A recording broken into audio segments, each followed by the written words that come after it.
Sir.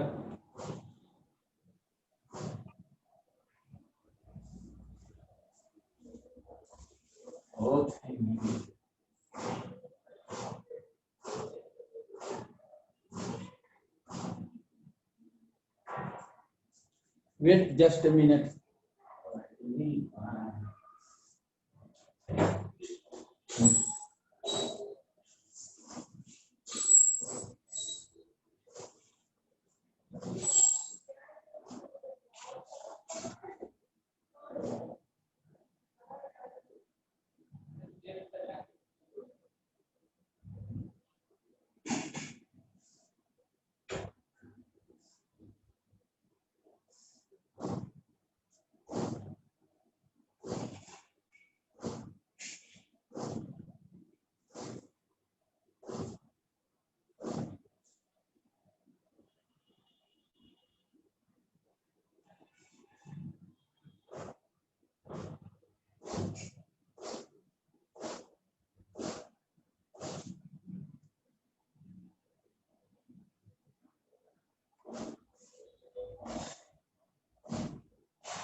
क्या आप लोग मेरी आवाज सुन पा रहे हैं?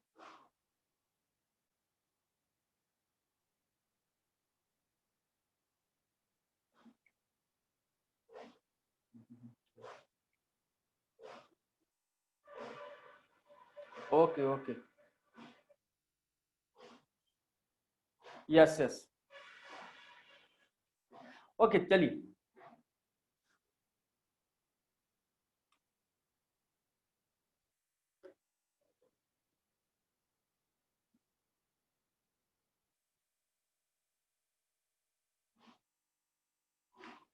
तो आज हम लोग सीखेंगे calculation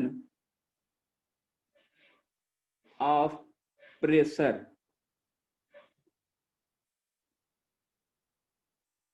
from kinetic theory of gases.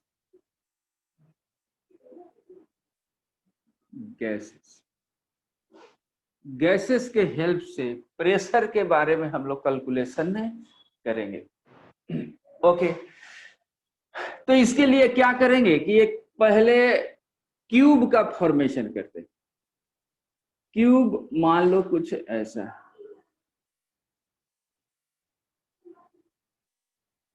ऐसे बनाते हैं ना, दिस दिस दिस और ये दिस। ठीक, ये हमारा एक क्यूब हो गया। थोड़ा और एक मिनट अच्छे से,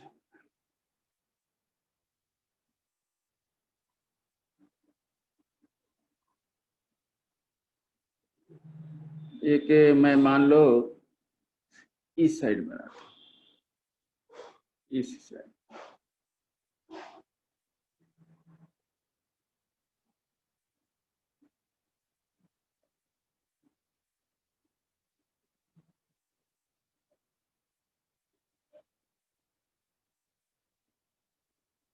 और ये ऐसा। ठीक, एक क्यूब ऐसा बना लें। ठीक, इनमें देखो, let a cube of edge length, इसको कुछ भी मान लो एल। इसमें एल एज लेंथ का एक क्यूब है, पहली बात बता। और इसके अंदर गैस के मोलेकुल्स भरे हुए हैं, बहुत से गैस के मोलेकुल्स हैं, ठीक है ना। अब देख लो, देयर आर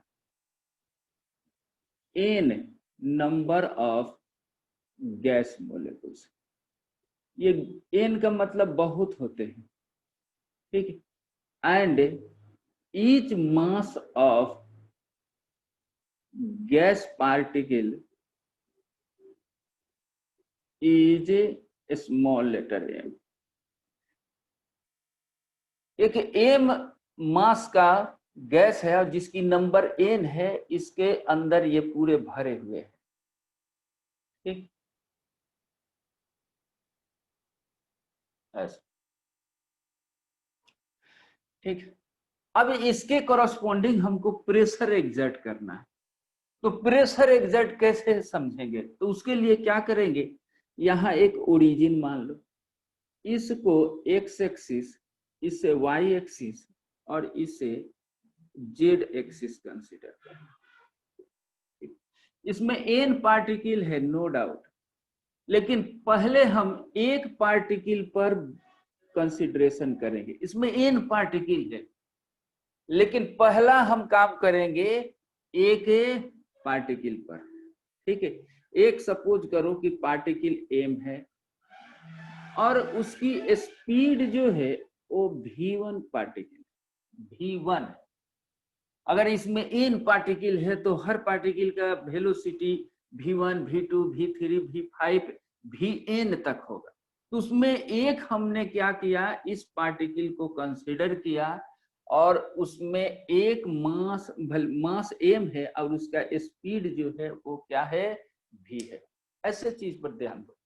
तो आपको ऐसा क्या करना है कि सोचना जैसे है कि आप जिस रूम में बैठे हो वो भी क्यूब या क्यूबॉइड फॉर्म में होगा, ठीक है ना। ओके, उसके भी 3 डायमेंशनल है और उसके बीच में कहीं पर या उसके अंदर किसी भी जगह पर एक आप एयर के पार्टिकल को कंसीडर करो, ठीक है। वो एयर के पार्टिकल किधर जाते होंगे, तो सभी जगह पर, ठीक है ना। वो अपर के भी डायरेक्शन में होंगे, लोअर के भी होंगे, बिलो भी होंगे, बैक भी होंगे। जितने भी उसमें गैस पार्टिकल है सभी रैंडम मोशन करते हैं।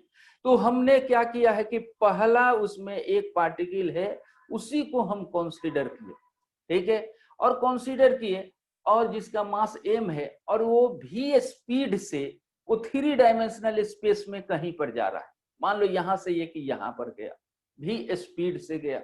तो भी स्पीड से अगर जाता है तो आप देखेंगे कि हो सकता वो एक्स एक्सिस के डायमेंशन में भी जाता है, वाई एक्सिस के भी डायमेंशन से जाता है और जेड एक्सिस के भी डायमेंशन से जाता है। मान लो कि एक गैस के पार्टिकल डायगोनल के लॉन्ग जाए तो इसका मतलब है कि वो एक्स एक्सिस के लॉन्ग भी मूव कर रहा है, वाई एक्सिस के लॉन्ग भी मूव कर रहा है और जेड एक्सिस के भी लॉन्ग मूव कर रहा है। यानी ये जो पार्टिकल है इसको हम 3 कंपोनेंट में ब्रेक कर देंगे। एक भी x1 में, एक मान लो भी y1 में और एक मान लो भी z1। ये एक्स एक्सिस के अलोंग मोशन करेगा, एक जो है वाई एक्सिस के अलोंग और एक जेड एक्सिस। एक ही पार्टिकल है और उसके स्पीड को हमने 3 कंपोनेंट में ब्रेक कर दिया, ठीक है ना। 3 कंपोनेंट में ब्रेक कर दिया और उसकी जो वैल्यू जो होगी वो v1 इक्वल टू क्या लिखेंगे, v x1 square plus v x y1 square equal to v z1 square. ये हमारा एक रिलेशन आएगा। ये समझ में आ रहा है ना। क्योंकि वेक्टर में क्या होता है कि एक वेलोसिटी को 3 कंपोनेंट में ब्रेक करो तो वो वेलोसिटी को v1 x square, v1 y square और v z स्क्वायर में हम ऐसे लिख सकते। ओके, अब देख लो हम क्या करते हैं कि एक्स एक्सिस के अलोंग 2 फेस होंगे, वाई एक्सिस के अलोंग भी 2 फेस होंगे और जेड एक्सिस के अलोंग भी 2 फेस होंगे। आप अपने रूम में अगर हो तो उसमें 6 फेस होंगे, ठीक है ना। और दो फेस एक्स एक्सिस के अलोंग होगा, दो वाई और दो क्या होगा, जेड एक्सिस के अलोंग होगा। तो पहला हम काम करेंगे, let the particle moves along x axis. X axis के अलोंग हमने फर्स्ट में कंसीडर किया, ठीक है, कंसीडर किया, ठीक। हम लोग जानते हैं एक ही पार्टिकल है तो ये भी x1 स्पीड से आएगा और इस वाल पर जो सामने वाले वाल है उस वाल को वो क्या करेगा, हिट करेगा, हिट करेगा, हिट करेगा। तो क्या करेगा कि हिट करेगा तो उसकी मोमेंटम में क्या होगी, चेंज होगी। तो देखो the initial momentum of particles कितना होगा, m इंटू v1, ठीक, v1। और ये किस एक्सिस के अलोंग है, x के अलोंग, तो vx1 लिख दो पहला। जैसे ये कोलाइड करेगा तो इसकी बैक डायरेक्शन में ये फिर से रिटर्न होगा। After collision, after collision the momentum of particles, उस पार्टिकल्स की मोमेंटम जो होगी वो mvx1 ही होगा, लेकिन बस उसकी डायरेक्शन चेंज हो जाएगी। तो उसकी फाइनल मोमेंटम जो होगी वो ऐसे लिखेंगे, इसको हम pi लिखेंगे और इसको हम लोग क्या लिखेंगे, pf। अब यहां पर बात करेंगे change in momentum, change in momentum. Change in momentum को अगर हम कैसे लिख सकते हैं, p final minus p initial, और इसी को हम लोग डेल्टा p बोलते हैं। p फाइनल की वैल्यू कितना है, माइनस mvx1, अब फिर माइनस कर दें mvx1, दोनों की वैल्यू ऐड हो जाएगा 2mvx1। ये हमारा चेंज इन मोमेंटम। मोमेंटम हम लोग जानते हैं एक वेक्टर क्वांटिटी होता है, तो इसकी ये जो डायरेक्शन शो कर रहा है, लेकिन अगर इसकी हम मैग्नीट्यूड की बात करें तो ये हमारा -2mvx1 जो है इसकी मॉड हो जाएगी, यानी 2mvx1 लिखेंगे। तो चेंज इन मोमेंटम की वैल्यू जो होगी वो 2mvx1 होगा, ठीक है, 2mvx1। प्लीज इसको यहां तक लिखो। ये मैं इसे थोड़ा मिटाऊंगा क्योंकि जगह कम है।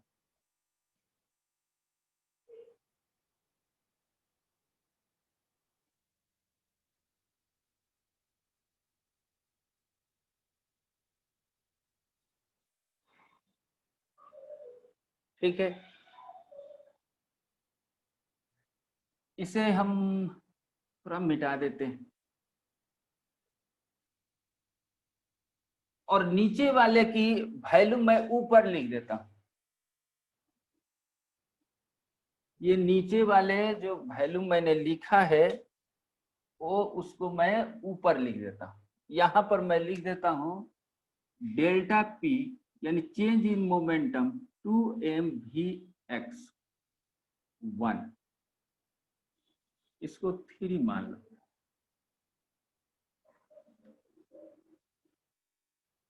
अब देखो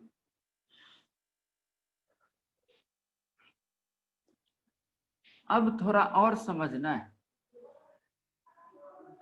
कि एक्स एक्सिस के अलोंग कितने फेस हैं, 2। तो उस 2 फेस को हम यहां पर ऐसे बना देते हैं। उस फेस को, पहला फेस ये है, दूसरा फेस ये है, इनके बीच की डिस्टेंस जो है वो L है, ठीक। ये पार्टिकल जिस स्पीड से इधर जा रहा है वो vx1 है, vx1 है। सपोज कीजिए कि ये एक्सिस के अलोंग पार्टिकल ऐसे ऐसे मूव करेगा। सपोज करो किसी इंस्टेंट पर t = 0 पर ये यहाँ पर कोलाइड किया, यही पर कोलिजन के समय को t=0 मानते हैं। तो इसके अर्थ ये है कि ये फिर से ये बैक होगा, होगा कि नहीं, यहाँ पर फिर कोलाइड करके फिर यहीं पर आएगा कोलाइड करने में। तो मैं यहाँ पर ये कहना चाहता हूं कि t=0 पर ये कोलाइड करता है, तो ये फिर कब यहाँ पर कोलाइड करेगा, वो टाइम निकालना चाहता हूं। यानी 2 कंसेक्यूटिव कोलिजन के टाइम निकालना चाहता हूं। एक कोलिजन के बाद जब दूसरा कोलिजन होता है तो टाइमिंग कितनी हुआ उस चीज पर हम इंटरेस्टेड हैं। तो इस 2 सक्सेसिव कोलिजन में कितनी डिस्टेंस ट्रेवल करेगा, तो एक इधर से आएगा L और एक इधर से जाएगा L, तो 2L डिस्टेंस करेगा। यानी हम कह सकते हैं कि 2 कंसेक्यूटिव कोलिजन टाइम, एक collision 2 consecutive collision, the distance travelled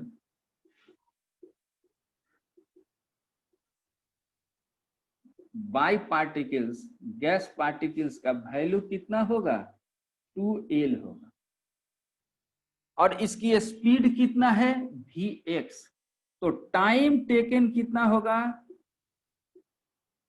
तो टाइम टेकन क्या लिखते हैं, डिस्टेंस अपॉन स्पीड लिखते हैं ना। तो डिस्टेंस 2L, स्पीड कितना है, vx1। तो ये टाइम लगा हमारा, ये ऐसा, दीज आर द टाइम्स।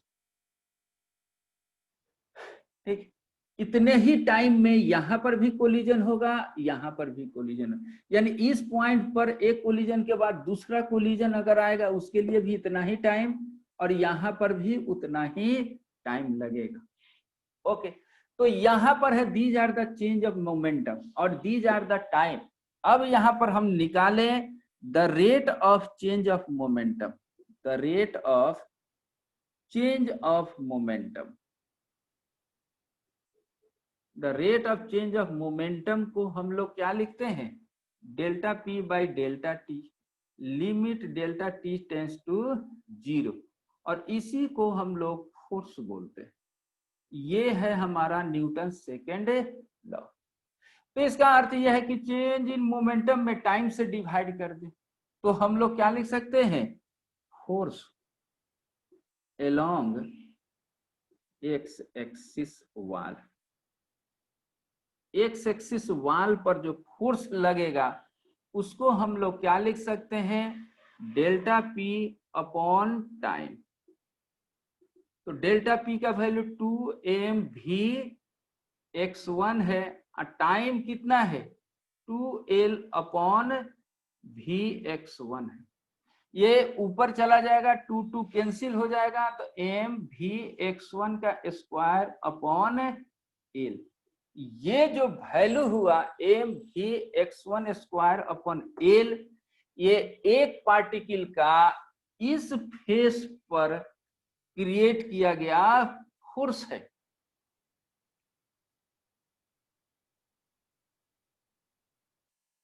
ठीक, यानी एक्स एक्सिस के वाल पर दो वाल है ना, और इस वाल पर जो फोर्स लगा रहा है उसकी value mvx1 square upon L है।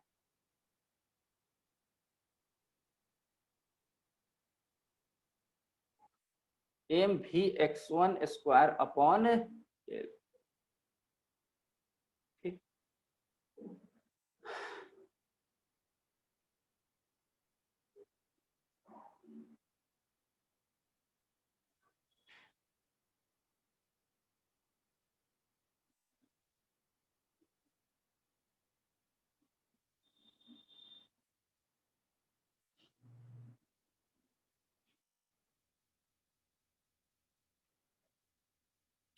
तो मैं इसी को नीचे लिख देता हूं यहां पर, the force exerted by single particles along x axis वाल कितना आया था, एम भी x1 स्क्वायर अपॉन z। तो इसमें एक पार्टिकल, अगर सपोज करो कि बहुत से पार्टिकल्स हो जिनकी स्पीड क्या हो vx2 स्क्वायर, तीसरा को हो vx3 स्क्वायर, vx4 स्क्वायर, तो सबके द्वारा फोर्स की वैल्यू ऐसा ही बढ़ते जाएगी। यानी हम कहेंगे कि नेट फोर्स अगर हम निकालें along x एक्सिस वाल, तो हम क्या लिखेंगे कि एफ नेट अगर निकाले along x एक्सिस तो समेशन करना होगा m v x square upon i equal to 1 से लेके आई इक्वल टू n, ऐसा हमको इन समेशन करना होगा। m अपॉन एल हमारा बाहर निकल जाएगा, summation i equal to n से लेकर i equal to n v x square. इसकी जो वैल्यू जो होगा वो हम क्या लिखेंगे, भी x1 स्क्वायर प्लस भी x2 square plus v x3 square and so on. ये फोर्स एलोंग एक्स एक्सिस, देखो एक्स एक्सिस के अलोंग नेट फोर्स, इसको मान लो फोर्थ इक्वेशन। पहले चलो अब देखो सिमिलरली वाई एक्सिस के अलोंग भी नेट फोर्स क्या होगा, similarly force along y axis की और net force along y axis same कहानी होगा, लेकिन ये भी y1 स्क्वायर भी y2 स्क्वायर प्लस भी y3 square and so on. और similarly force on z axis की ओर नेट अगर करें तो m बाई एल, ये भी z1 स्क्वायर भी z2 स्क्वायर भी z3 square and so on. Please इसे नोट करें, ये बोर्ड में क्वेश्चन पूछा जाता है और ये इंपॉर्टेंट इसलिए है कि केमिस्ट्री में भी ये है और हीट जब पढ़िएगा फिजिक्स उसमें भी ये मिलेगा।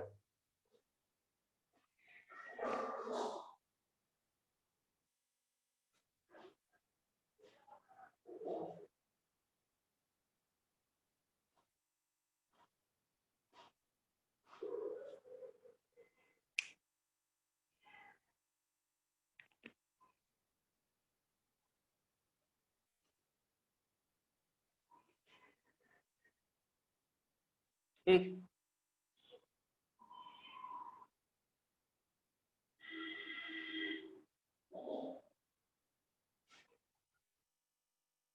अब देखो ये फोर्स एक्स एक्सिस के अलोंग है वाई और ये जेड, तो अगर हम कहें कि प्रेशर ऑन ए गिवन वाल, किसी एक वाल पर प्रेशर की वैल्यू कितनी होती है, तो force pressure equal to force per unit क्या लिखते हैं, एरिया। तो अगर क्यूब है तो एक फेस की एरिया क्या होगा, L square, F upon L square. ठीक, ये इतना हम लिखेंगे। तो pressure along the x axis के अलोंग हम यहां पर इतना लिखेंगे। तो फोर्स की वैल्यू कितना है बताओ, एम बाई एल, और नीचे हम लिख देंगे एल स्क्वायर, और ये हमारा क्या होगा, भी x1 स्क्वायर प्लस भी x2 स्क्वायर सो ऑन। इसको देखो m बाई एल क्यू लिखेंगे और ये लिखेंगे भी x1 स्क्वायर भी x2 square and so on. ये pressure along the x axis वाले। अब similarly pressure along y axis क्या लिखेंगे बता, यही लिखेंगे m by L cube Vy1 square, Vy2 square, Vy3 square, so on. अब pressure along z axis m by l cube, Vz1 square, Vz2 square, Vz3 square, so on. ठीक, अगर एक ball है, एक क्यूब है, तो देखते हैं कि प्रेशर एक्स एक्सिस के लॉन्ग, वाई एक्सिस के लॉन्ग और जेड एक्सिस के अलॉन्ग कितना होता है, वो ऐसा होता है। तो हम लोग कहेंगे कि नेट प्रेशर जो होगा उसकी वैल्यू कितनी होगी, पी को अगर नेट प्रेशर माने तो p x plus p y upon p होगा कि नहीं। और we know also that magnitude of pressure x y और पी जेड जो है वो हमारा क्या है, एक ही है। ठीक है, पी एक्स पी वाई और पी जेड की जो मैग्नीट्यूड होता है वो इक्वल होता है। तो पी नेट निकालने के लिए क्या लिखेंगे, पहले पी एक्स का जगह पर क्या है, एम एल क्यूब, सब में है तो ये कॉमन ले लो, तो ये हमारा V x one square, we x two square, we x three square dot dot dot, उसके बाद V y one square plus V y two square, ये भी डॉट डॉट, और यहाँ पर V z one square, we z two square and so on.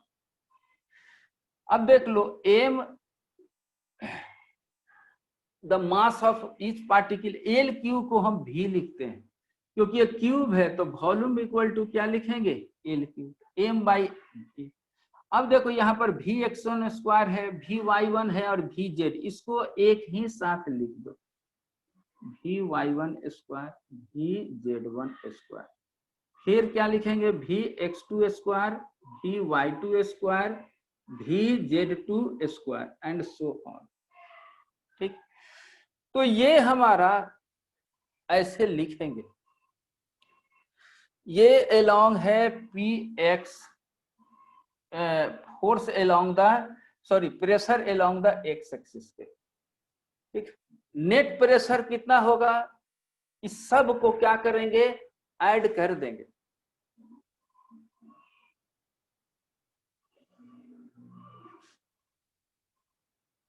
Please पहले लिख लो,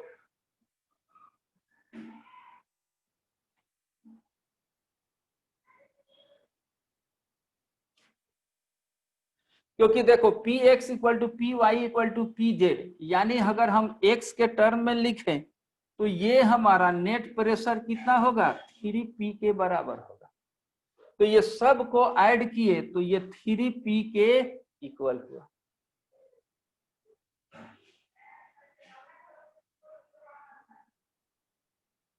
तो यहां पर देखो 3p equal to m upon v. अब यहां से देखो v x one, v y one, v z one को हम लोग वी वन स्क्वायर लिखेंगे, इसको वी टू स्क्वायर लिखेंगे, वी थ्री स्क्वायर लिखेंगे एंड सो ऑन। क्योंकि हम लोग बात किए थे v x one square, we x two, देखो पहले ही ये लिखे थे ना, इसको वी वन बोलते थे, तो ये हमने यहाँ पर ऐसा लिखा। ठीक, अब यहां पर ये कहां तक जाएगा, वी एन स्क्वायर तक। इसी को हम ऐसे लिखते हैं, भी को इधर लेके चले जाओ तो p v equal to 1/3 m v one square, v two square, v three square, v n square. और मैं एन से यहां पर डिवाइड कर दिया और एन से मल्टीपल कर दिया, उससे कोई फर्क नहीं पड़ा, एन एन तो कैंसिल हो गया। इसी को हम लोग क्या नाम देते हैं, आरएमएस स्पीड, वी आरएमएस, यही लिखते थे कि नहीं। वी आरएमएस को क्या था, ये रूट था, रूट हटा दिए तो ये ऐसा हो गया। तो यही आया हमारा काइनेटिक थियरी ऑफ गैसेस। तो काइनेटिक थियरी ऑफ गैसेस जो है फॉर्मूला, वो क्या लिखते हैं, पीवी इक्वल टू 1/3 mnc²। यही है, this is known as this is known as kinetic theory of gases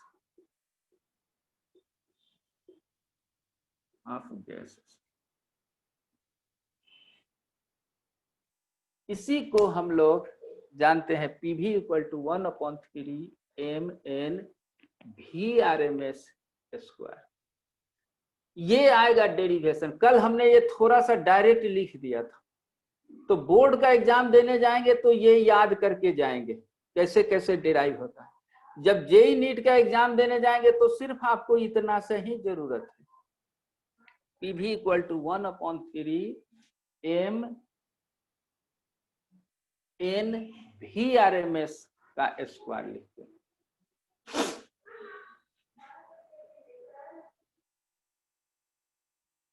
हो गया।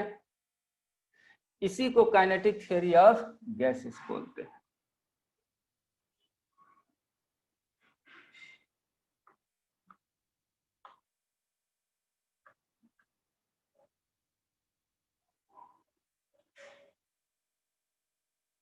देखो, तो काइनेटिक थियरी ऑफ गैसेस को हम लोग अब यहां पर लिख दो, PV equal to 1/3 mn VRMS square. ठीक, ये लिखते हैं। एम क्या है बताओ?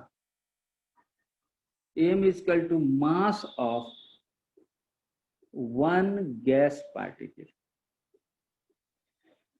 एक गैस का particle. n is the total number of gas particle।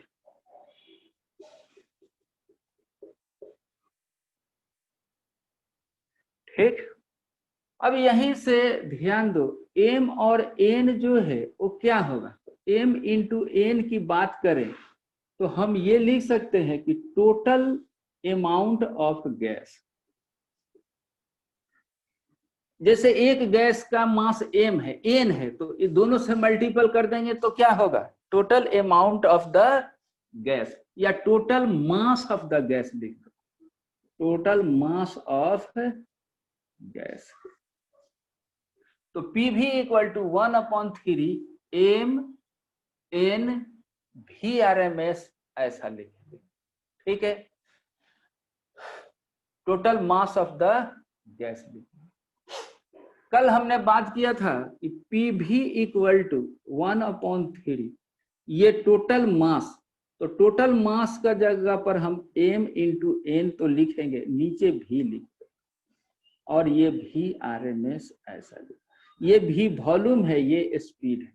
Total mass divided by volume को हम लोग क्या बोलते हैं? डेंसिटी। Density VRMS square. एक ये भी फॉर्मूला है। Pressure equal to 1/3 rho VRMS। कितने जगह पर C को VRMS लिखते हैं?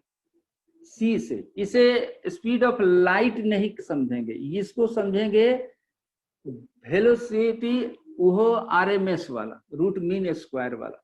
तो यहां से ये भी लिख सकते हैं 1/3 mn C स्क्वायर। तो C लिखना आसान है। C is not the speed of light, बल्कि स्पीड ऑफ, यानी क्या बोलते हैं, RMS, स्पीड ऑफ गैस मोलेकुल्स। तो ये दो फार्मूला आए। हमेशा ये याद रखना है कि m और n जो है वो हमारा क्या है? मास। अब VRMS क्या है? उसकी रूट मीन स्क्वायर स्पीड है। अब यहीं से छोटे छोटे थ्योरी इसमें डेवलप होते हैं। कैसे? तो देखो,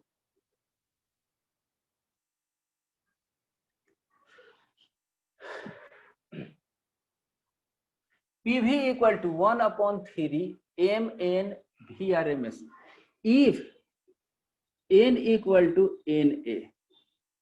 Na। Na का मतलब है एवोगाड्रोज नंबर। ठीक, एवोगाड्रो नंबर। तो हम लोग जानते हैं कि एक मोल में मोलेकुल्स की नंबर कितनी होती है? Na। यानी अगर उस गैस कंटेनर में 1 मोल अगर गैस है, इसका अर्थ है कि उसके मोलेकुल्स के नंबर कितने हैं? 6.022 इंटू 10⁻23। इतने मोलेकुल्स को हम लोग 1 मोल बोलते हैं, और उसकी वेट जो होती है वो उसके मोलेकुलर मास के या मोलेकुलर वेट के इक्वल होता है। तो यहां पर अगर हम लोग लिख दें PV = 1/3 m, यहां VRMS लिखो या C² लिखो, एक ही है, ठीक है। तो m का मतलब क्या है? Molecular mass of gas. अगर ये m molecular mass of gas है तो उसके लिए PV = 1/3 mc² ही लिखेंगे। और हम लोग क्या जानते हैं कि 1 मोल के लिए हम लोग PV = nRT गैस इक्वेशन लिखते हैं।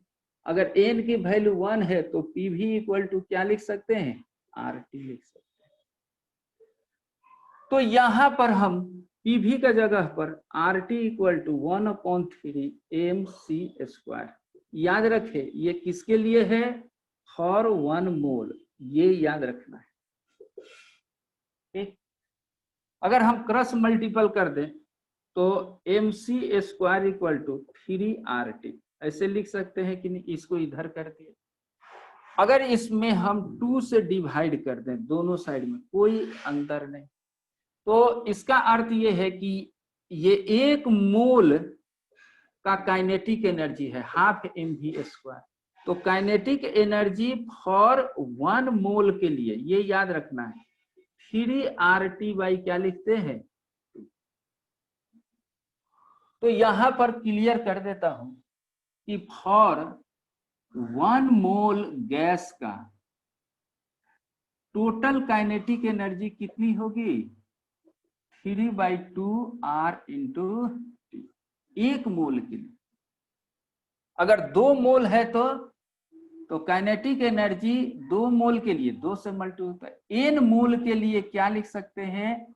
n into 3/2 R। ये फॉर्मूला बहुत इंपॉर्टेंट है। टोटल काइनेटिक एनर्जी जो होगी n मोल के लिए n इंटू 3/2 RT लिखेंगे, ठीक है। Where n is the number of moles लिखेंगे। इस पर खूब क्वेश्चन बनता है।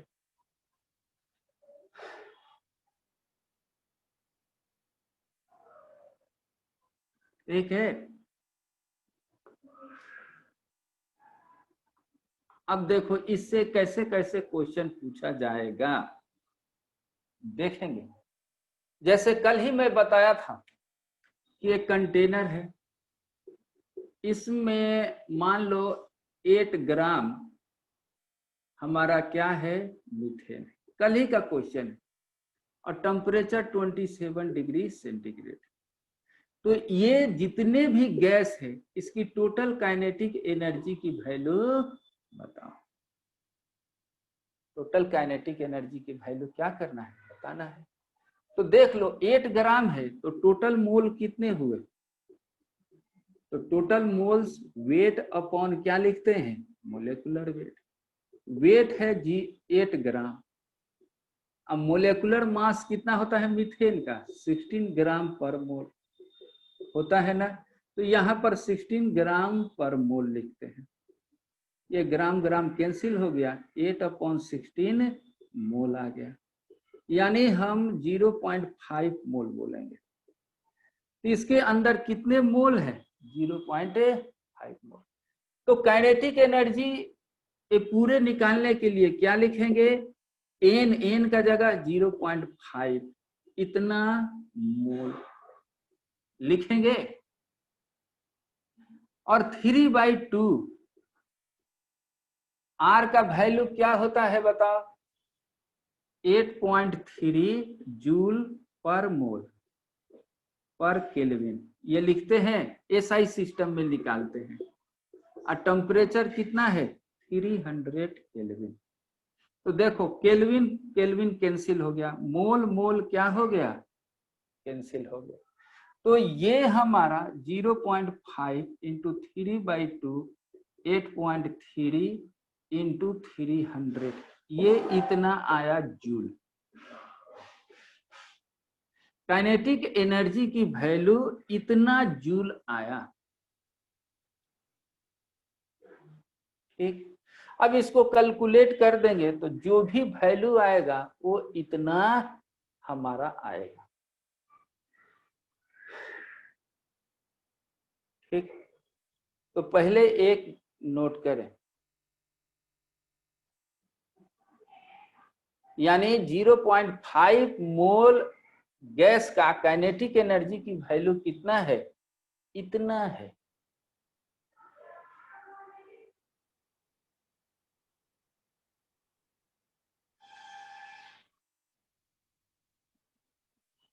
ठीक है, अब इसकी कैलकुलेशन कर लो और वहां पर निकल जाएगा।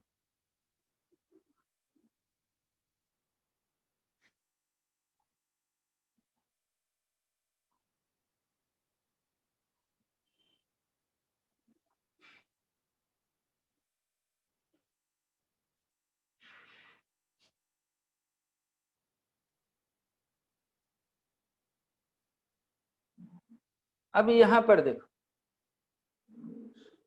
Kinetic energy 3/2 RT for 1 mole. SI system में काइनेटिक एनर्जी का यूनिट क्या होता है, जूल लेते हैं। ठीक, तो इसकी जो यूनिट आएगी जूल पर मोल लिखेंगे। क्या लिखेंगे, जूल पर मोल। अब यहां से देखो, kinetic energy equal to 3/2 RT, तो इसको ऐसे और लिख दो, काइनेटिक एनर्जी फॉर 1 मोल की वैल्यू इतना। अगर मैं पूछूं कि calculate the kinetic energy of 1 मोलेकुल, एक मोलेकुल की काइनेटिक एनर्जी कितनी होगी, क्योंकि हम लोग जानते हैं कि इसमें जितने भी मोलेकुल्स हैं सभी का काइनेटिक एनर्जी को ऐड किए हैं, क्योंकि काइनेटिक एनर्जी तो स्केलर है, तो स्केलर को सीधे ऐड कर देते हैं ना। तो काइनेटिक एनर्जी को सबको ऐड करके टोटल काइनेटिक एनर्जी निकालते हैं। अगर इसमें 1 मोल है, इसका मतलब यह है कि इसकी नंबर एवोगाड्रो नंबर के बराबर है। तो ये कहेंगे कि total kinetic energy of n या 1 एवोगाड्रो नंबर मोलेकुल्स की टोटल काइनेटिक एनर्जी कितना है, 3/2 RT। ओके, तो इसी को थोड़ा सा चेंज करेंगे ऐसे कि 1 मोल गैस पार्टिकल्स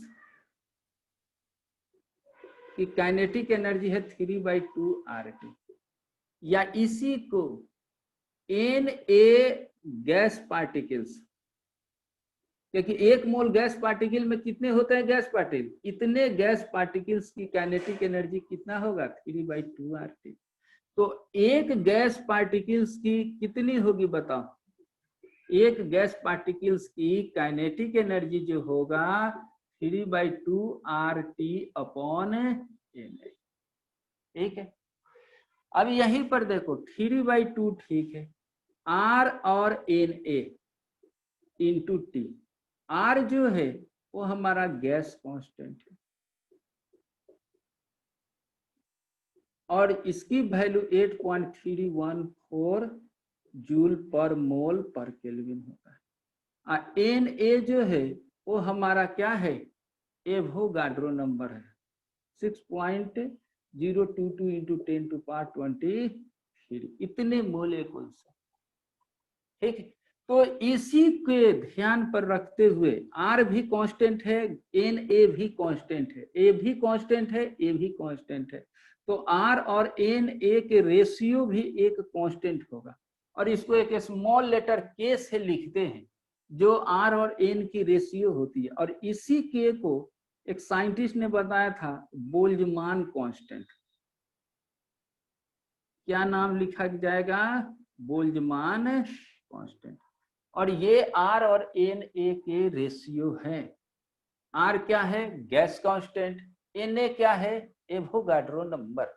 तो इसका अर्थ ये है कि आर का जगह पर 8.314 और एन ए का value 6.022 into 10⁻23।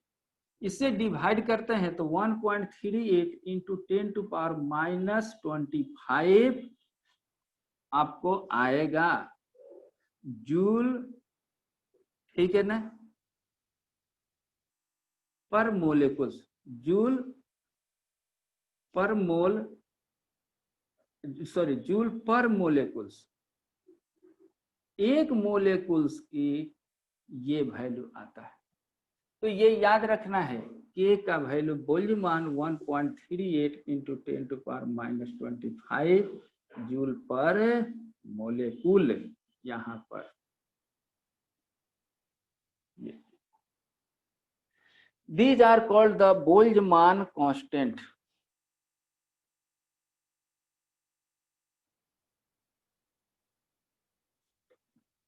Please note it.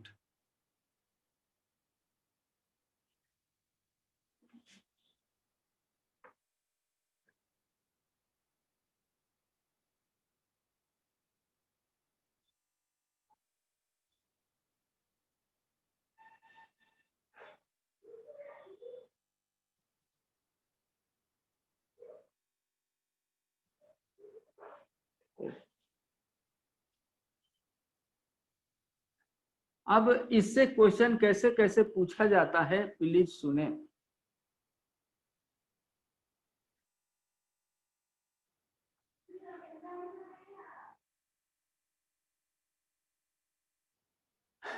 Question अगर है calculate the kinetic energy of 16 gram oxygen molecules at temperature 27 degree centigrade, एक ऐसा। और दूसरा जो है calculate the kinetic energy of 1 molecule of oxygen,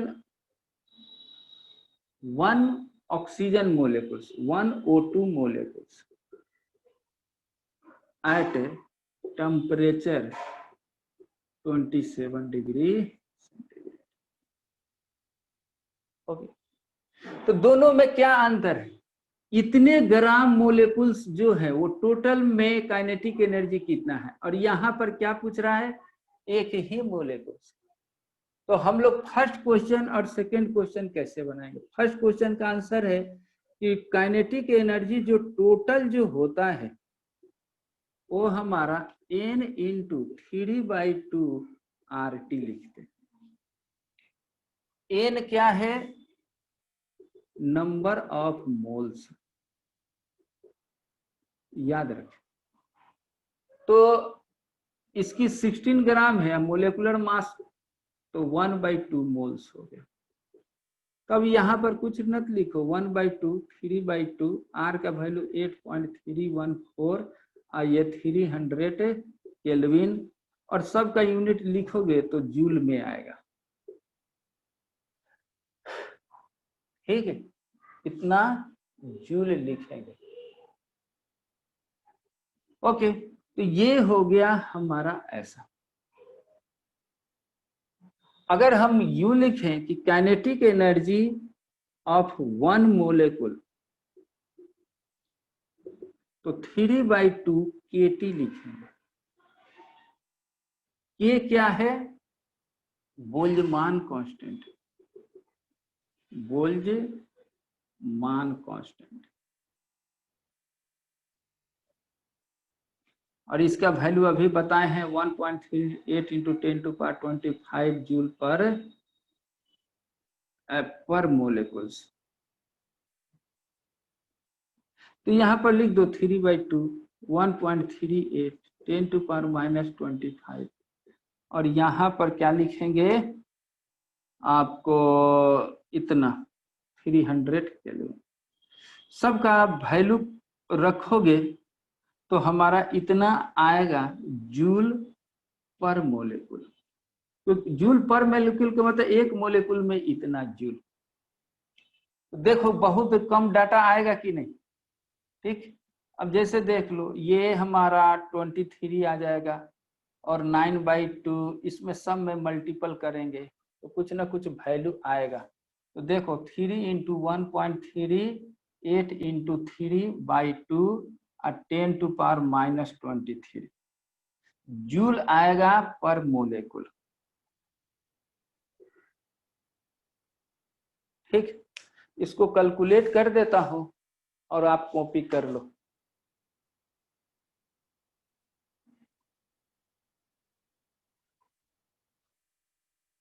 three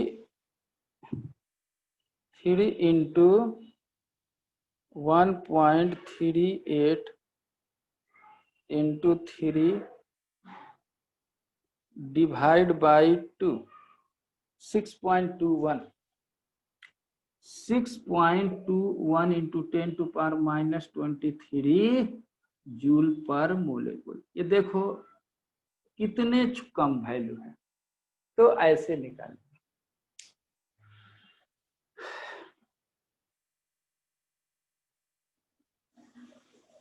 ठीक, कल हमने एक और चीज बताया था स्पीड निकालने का। आरएमएस स्पीड कैसे निकालेंगे।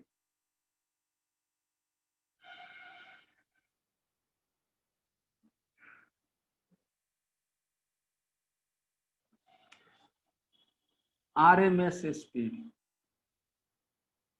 Root mean square.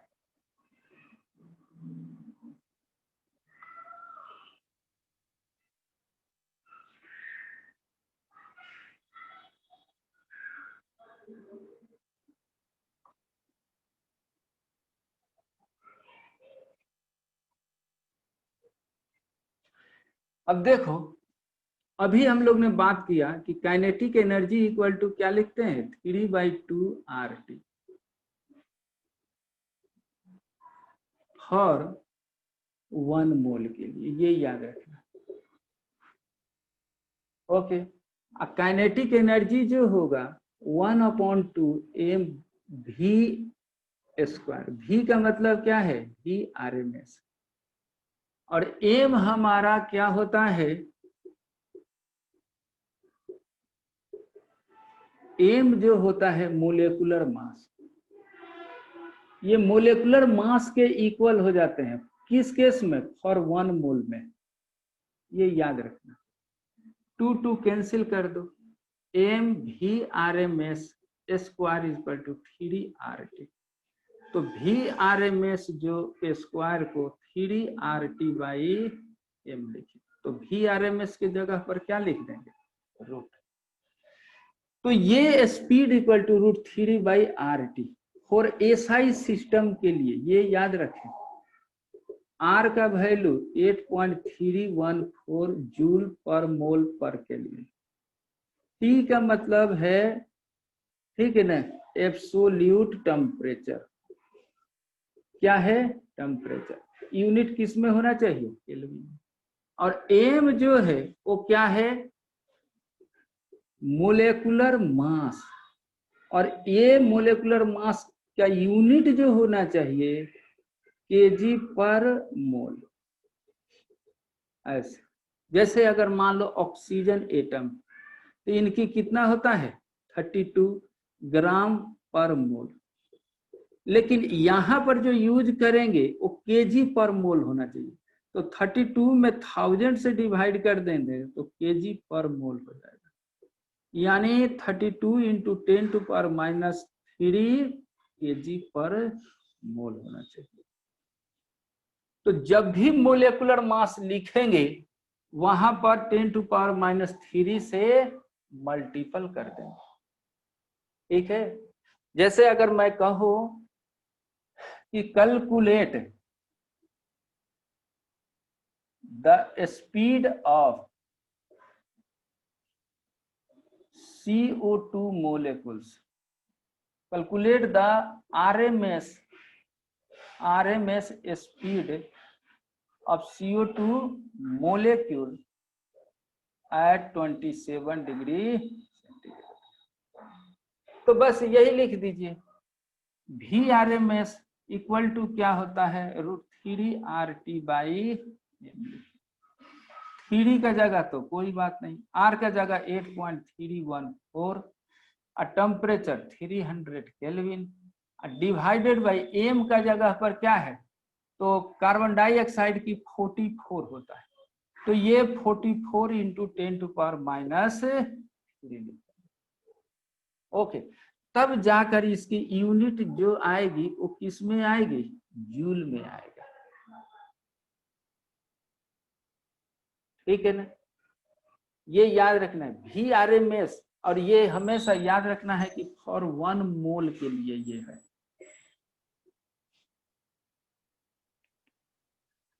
ठीक,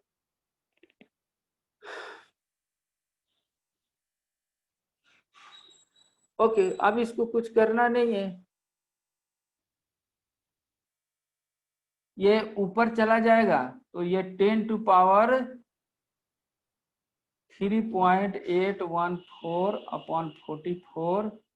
इंटू, इसको 3 लिख देता हूँ, 3 और 10⁻, ये ऊपर जाएगा तो -5 +5 हो जाएगा।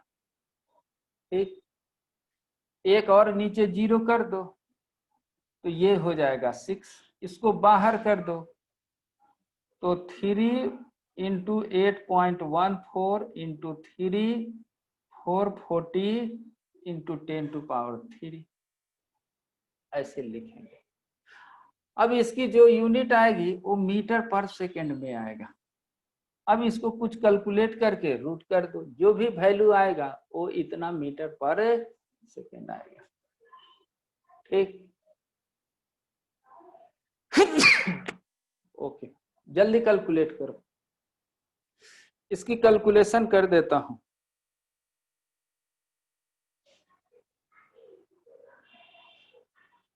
ये रूट है 3 इंटू 8.14 इंटू 3 डिवाइडेड बाई 440, यानी इसकी वैल्यू आएगा 0.40 इंटू 10⁻³ मीटर पर सेकेंड। अब यहां से देखो 4 इंटू 10⁻² मीटर पर सेकेंड आएगा, यानी इस स्पीड से वो क्या होगा, मूव करेगा।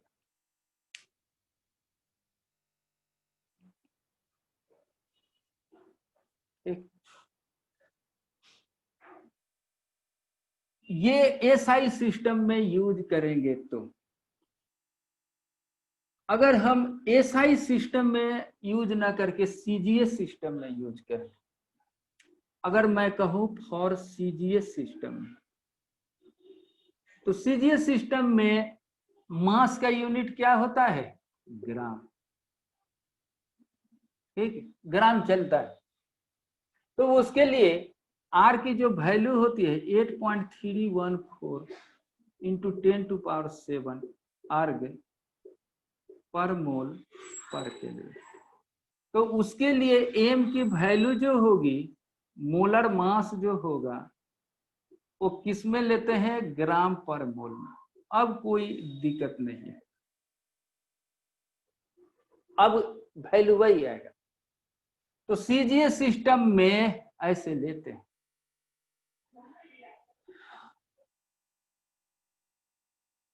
ठीक,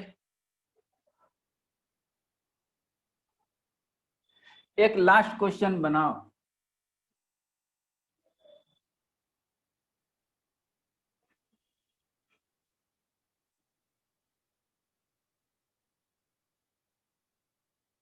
हम लोग ये देख लिए कि kinetic energy equal to 3/2 RT लिखते हैं।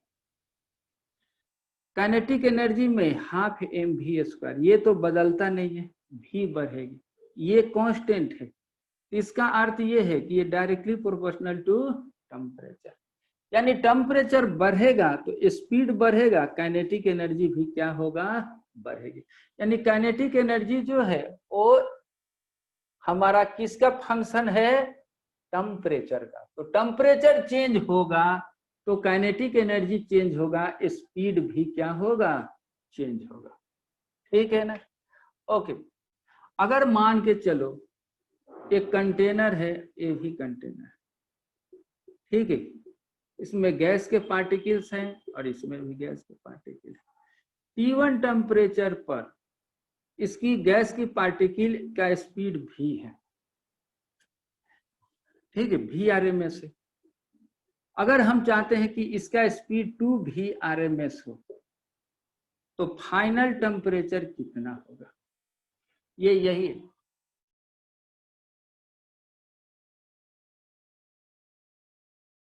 ये हमारा फिक्स कंटेंट, ये चेंज नहीं हो रहा, और इसमें जो गैस के पार्टिकल है उनकी स्पीड VRMS है। अगर इसको 2 टाइम्स इंक्रीज करना है, इंक्रीज कितना करना है, 2 टाइम्स, तो टेम्परेचर को कितना बढ़ाना होगा,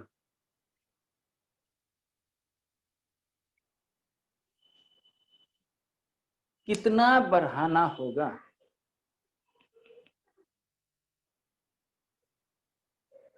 तो इसके लिए क्या करेंगे उसे देखो। अभी हम लोगों ने देखा कि 1/2 mVRMS², अगर ये मोलर मास है तो ये कितने के बराबर होता है, 3/2 RT। तो ये 2 कैंसिल हो गया, m नीचे जाएगा तो VRMS = स्क्वायर को लिखेंगे तो 3RT/m ऐसे लिखेंगे। ये हमारा कांस्टेंट है, ठीक। तो VRMS जो है वो √3RT/m लिखते हैं। RT तो कांस्टेंट है, यानी √3R/m × √T, ये हमारा कांस्टेंट है। तो VRMS जो है directly proportional to square root of the temperature, ठीक। ये इतना ध्यान से देखो।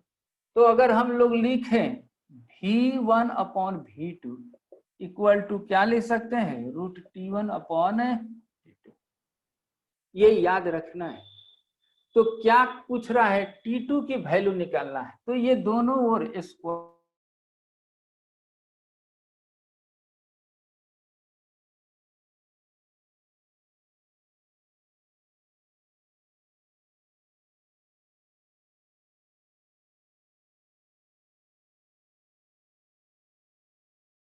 ये टेम्परेचर 27 डिग्री सेंटीग्रेड, तो इसकी फाइनल टेम्परेचर निकालना है। तो V2 और V1 की वैल्यू को चेंज करना है, तो फाइनल भाव V2 जो है वो 2V1 है, तो यानी 2V1 का square upon V1 square into T1, तो ये हमारा 4 × T1 लिखेंगे। फाइनल टेम्परेचर जो होगी अगर 4 गुना बढ़ेगा तभी जाकर ये 2 टाइम्स स्पीड बढ़ेगी। अगर टेम्परेचर को कैलकुलेट करना चाहते हैं तो टेम्परेचर पहला कितना है, 300 डिग्री केल्विन, तो यहाँ पर 300 लिख देंगे, तो 1200 केल्विन हमको क्या करना होगा, टेम्परेचर। अगर डिग्री सेंटीग्रेड में निकालना है तो इसका 273 कर दीजिए माइनस, ये हमारा 7, ये 2 और ये हमारा 9 डिग्री सेंटीग्रेड। अगर 27 डिग्री सेंटीग्रेड से ये 9 to 7 डिग्री सेंटीग्रेड करेंगे तब जाकर स्पीड 2 टाइम्स बढ़ेगा। सोच लो स्पीड कितना बढ़ेगा, 2 टाइम्स बढ़ेगा, ठीक। तो ऐसे ऐसे क्वेश्चन पूछा जाता है। कल से हम लोग पढ़ने वाले हैं रियल गैस के बारे में। कल का जो क्लास है वो सबसे इंपॉर्टेंट है, रियल गैस। नेचर में जो गैस है वही क्या होता है, रियल गैस होता है, और उसी के बारे में हम लोग पढ़ेंगे। ठीक है ना। आपको एक होमवर्क देता हूं, आपके पास जो भी बुक्स हो उसमें कुछ ना कुछ रियल गैस के बारे में लिखेगा, तो आपको पढ़ के आना है difference between ideal gas and real gas.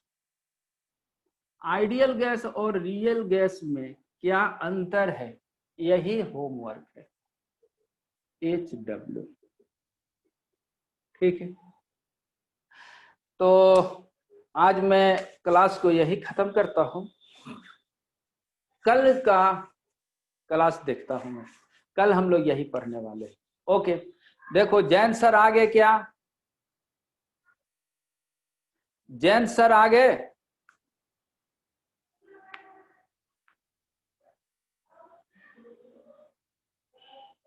Yes, तो मैं उनको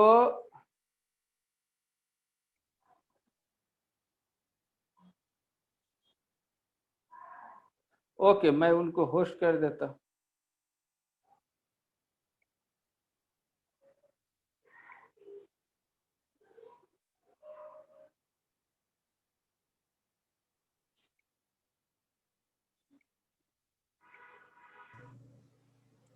Yes, sir. Thank you, sir. Good morning. Thank you, sir. Good morning.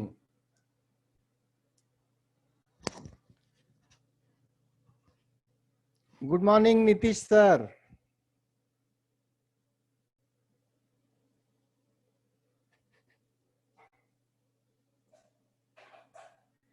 Okay. Good morning, everyone. Yes, Adnan, Gayatri, Sheetal, Yukti, Sakshi, Maninder, Pratiksha, Rohit, Vaishnavi, Yash, Nikita, Payal, Preeti. Good morning. Yes, good morning, everyone. Sakshi Wagh, Darshan, Shreya Singhe, Sujata Tekule, Samruddhi Pagore, good morning. Manjiri Sonak, good morning. Yes, yes. चलो आगे बढ़ते हैं।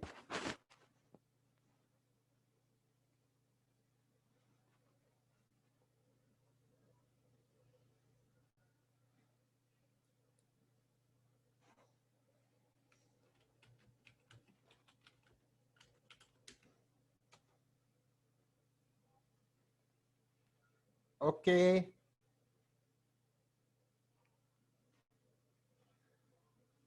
Okay.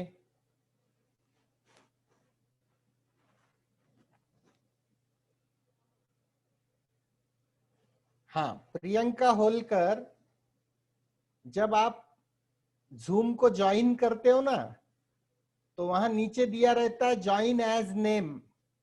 नीचे आपको एक, ठीक है, नीचे एक ऑप्शन होता है नेम करके, ठीक, वहां से आप ज्वाइन करो। ठीक है बेटा?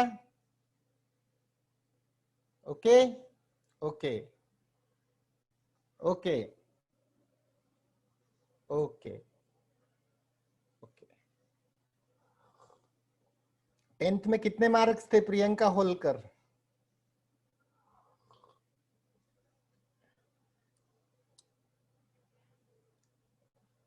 टेंथ में कितने मार्क्स थे?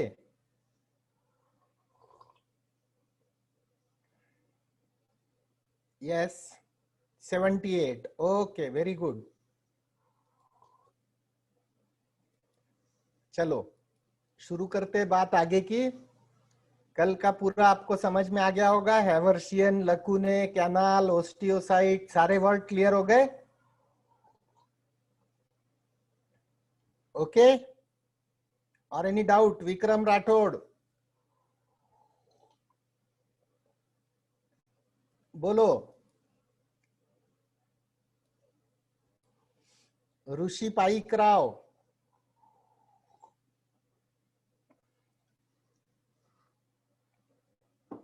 यस ऋषि पाइक राव, तेरे को बोर्ड पे लिखने की इच्छा है क्या बहुत?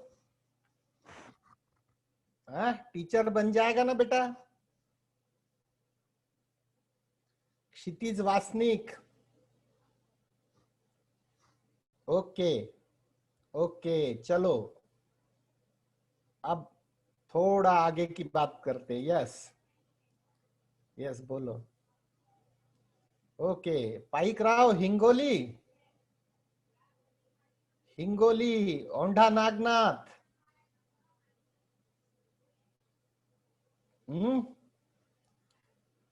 मैं एक बार उधर कार चला के गया था पुणे से औंढा नागनाथ, है ना उधर औंढा नागनाथ मंदिर है ना एक,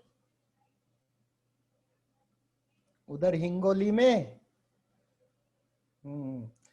कितना परसेंट था ऋषि पाइक राव 10th में?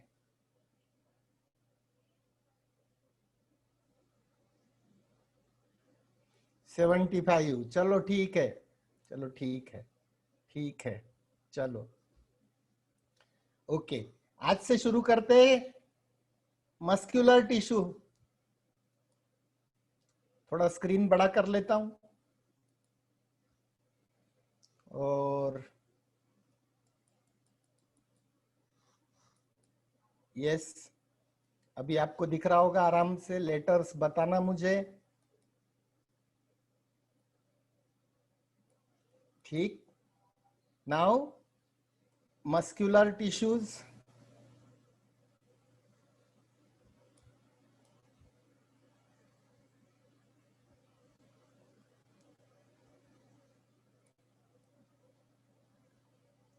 अब देखो मस्क्यूलर टिश्यूज का तो एक ही रोल है, एक ही फंक्शन है। क्या फंक्शन है? What is the function? Contraction.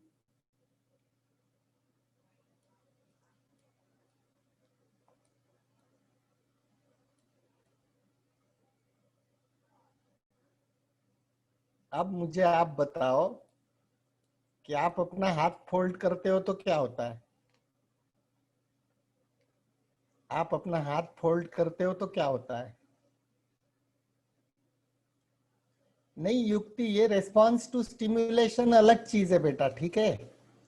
Response to stimulation gland से भी होता है, एंडोक्राइन ग्लैंड से भी होता है, एक्सोक्राइन ग्लैंड से भी होता है। Muscle, muscle is for contraction. Very good Sakshi Bag. अब ये कॉन्ट्रैक्शन वर्ड जितना आपको सिंपल लग रहा है ना, उतना सिंपल नहीं है। कैसे? अब मैं बताता हूं आपको। अगर कॉन्ट्रैक्शन नहीं होता तो आप बोल नहीं पाते। अगर कॉन्ट्रैक्शन नहीं होता तो आप चल नहीं पाते। अगर कॉन्ट्रैक्शन नहीं होता तो आप पेट में खाना नहीं पचा पाते। अगर कॉन्ट्रैक्शन नहीं होता तो आप अपनी आंख को छोटा बड़ा नहीं कर सकते। मतलब मैंने तो 4 एग्जाम्पल दिए, ऐसे थाउजेंड्स ऑफ एग्जाम्पल्स है जो कॉन्ट्रैक्शन के बिना हो ही नहीं सकते। तो contraction is an integral process, is an integral part. Very good Hania, बोला ना मैंने कि हम जब बोलते तब भी मसल। क्यों? आप जब बोलते हो तो आपका मुंह ऊपर नीचे होता है ना, आपकी टंग ऊपर नीचे होती है कि नहीं होती? वो कौन करता है? Clear? Clear? Okay okay okay, ठीक है। अब आप पूछोगे पेट में खाना कैसे पचता है कॉन्ट्रैक्शन से, तो पेट में भी स्टमक के अंदर मसल है, इंटेस्टाइन में मसल है, ठीक है। अब इंटरेस्टिंग बात बोलता हूं, ये आपकी मान लो एलिमेंट्री कैनाल है, ये स्टमक, ये डिओडिनम, ये इलियम, ठीक है। इसको थोड़ा सिंपल बनाते हैं।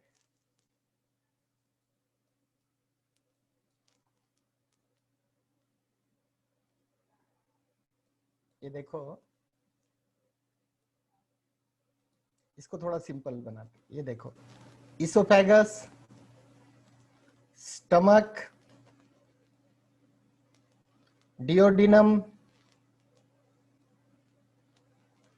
Jejunum, ileum, large intestine. देखो कितना सिंपल है बायो में फिगर बनाना। ये लार्ज इंटेस्टाइन,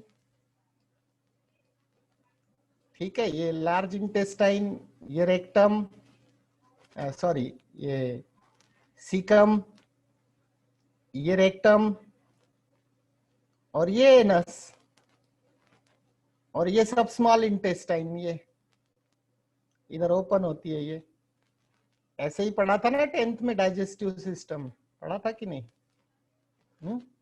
ऐसे ही बनाया था ना, करेक्ट। अब यहां से खाना आया, ये देखो, ये देखो यहां से खाना आया, ये यहां से खाना आया, इधर आपका माउथ है यहाँ पे, ठीक है, इधर से खाना आया। अब मेरा सवाल ये है कि ये खाना नीचे नीचे क्यों जाता है भाई? नीचे नीचे नीचे नीचे, हाँ, फिर इधर, फिर इधर, फिर इधर, फिर इधर, फिर इधर, फिर गेटवे ऑफ इंडिया, एनस,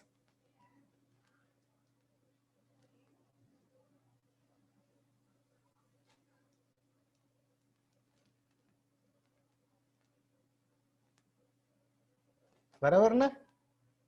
ये नीचे नीचे क्यों जा रहा है? यहाँ पे भी मूवमेंट हो रही है, यहाँ पे भी ऐसी वेव क्रिएट हो रही है। देखो ये वेव इसको नीचे नीचे ढकेल रही है फूड को। This wave is called peristalsis. सुना है क्या वर्ड?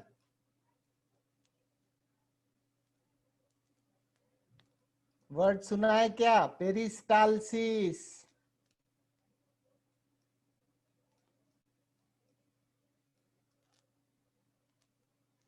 ठीक है, तो पेरिस्टालसिस क्या है? मस्क्यूलर वेव है। तो फिर इसका मतलब क्या हुआ? इसका मतलब ये जितनी भी वॉल है ना, ये जितनी भी वॉल है, यहां से लेके ये जितनी भी वॉल है, ये मस्कुलर है। इसमें मसल्स है, ये देखो, इसमें मसल्स है। ये मसल्स है और चीजें है, लेकिन साथ में मसल भी है।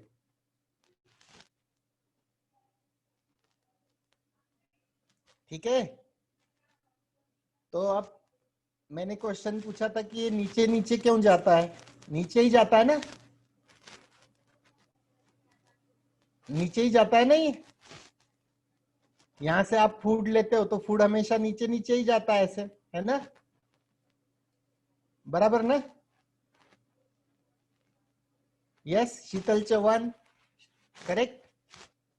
Now tell me one thing, क्या सिर्फ ये नीचे ही जाएगा?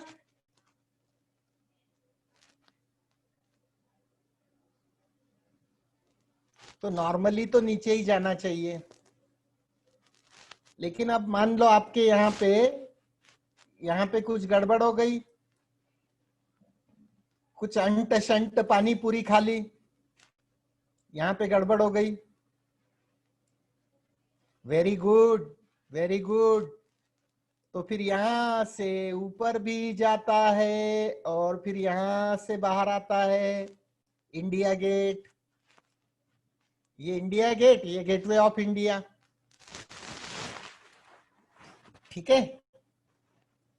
इसको आप क्या बोलते हो जब यहां से बाहर आता है, तो इसको क्या बोलते हो? वॉमिटिंग। अब वॉमिटिंग जो है ना, वो रिवर्स पेरिस्टालसिस होगा, होगा कि नहीं होगा? वॉमिटिंग का मतलब क्या हुआ? रिवर्स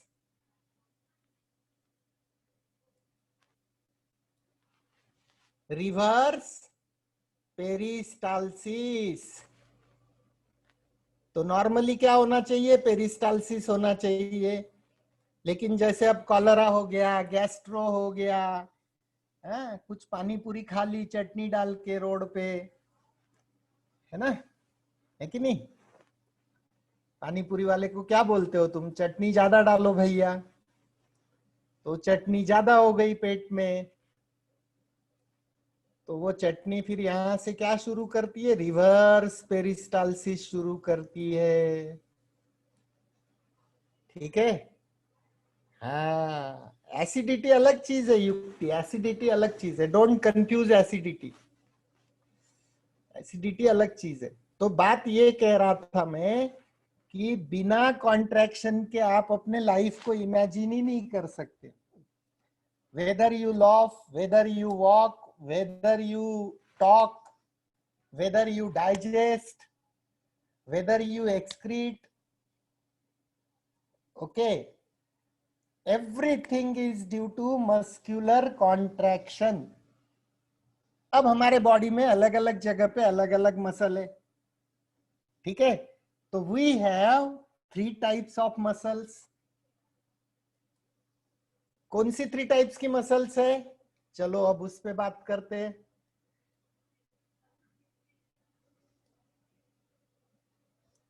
यस, पहली स्केलेटल,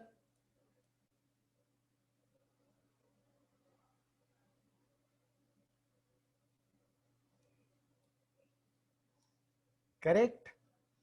दूसरी विसरल,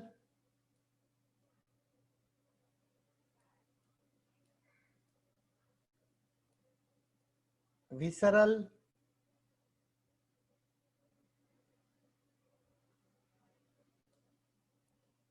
तीसरी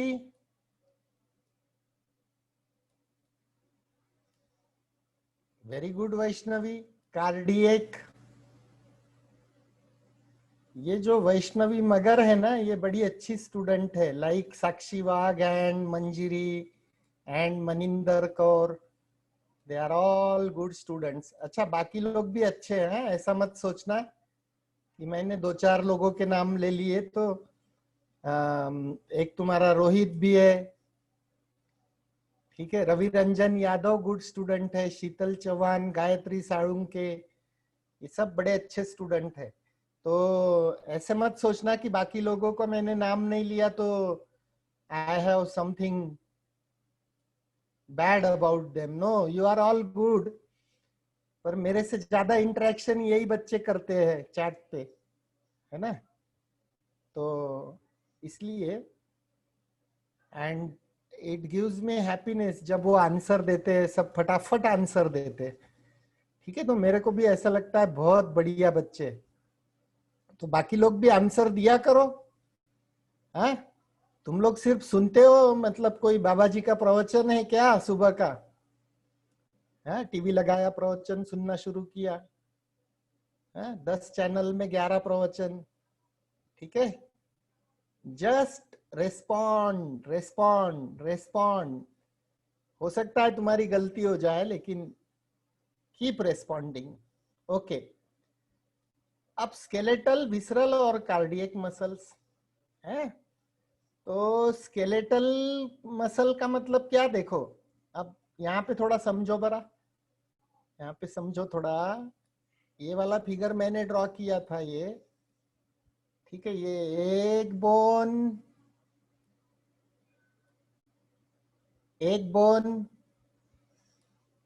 ठीक है, और ये दूसरा बोन। सिंपल फिगर, 1 2, मान लो ये ह्यूमरस है, ये रेडियस अल्ना है। अच्छा, ये दोनों के बीच में ये कौन है? ये मसल।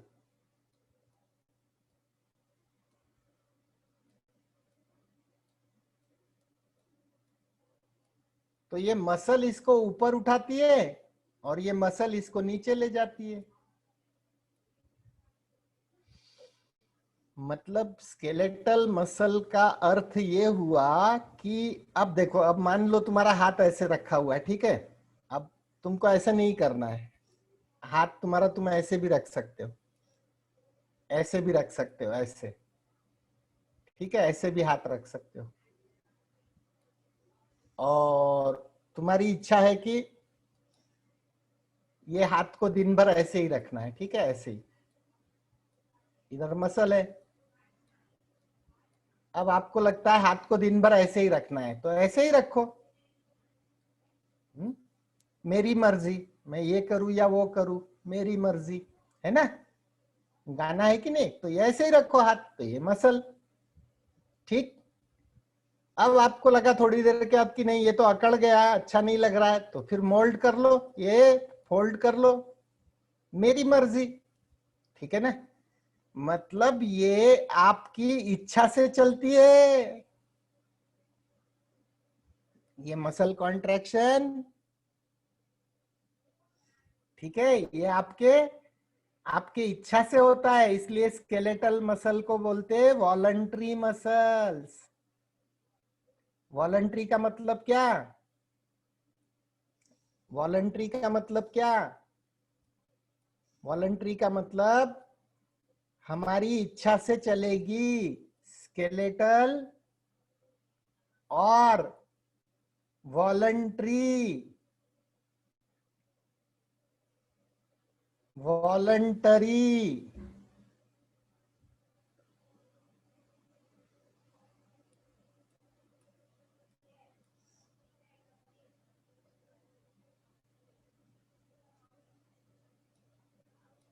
यस मंजिरी।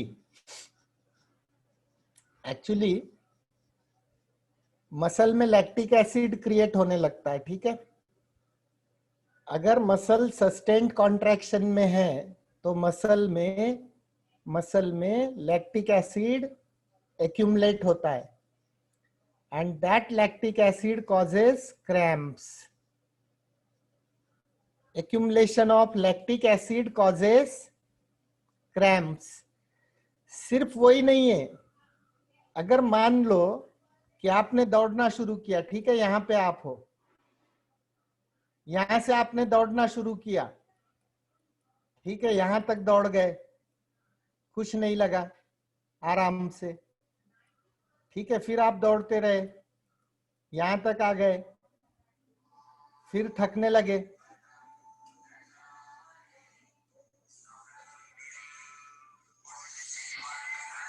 1 मिनट।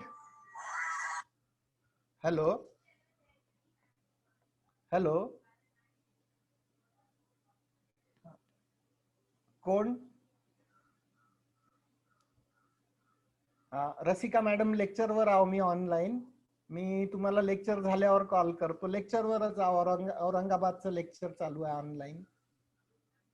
हा, मी लेक्चर माझं 9:30ला संपलं की बोलतो लगेच। हा ठीक आहे मॅडम, हो हो।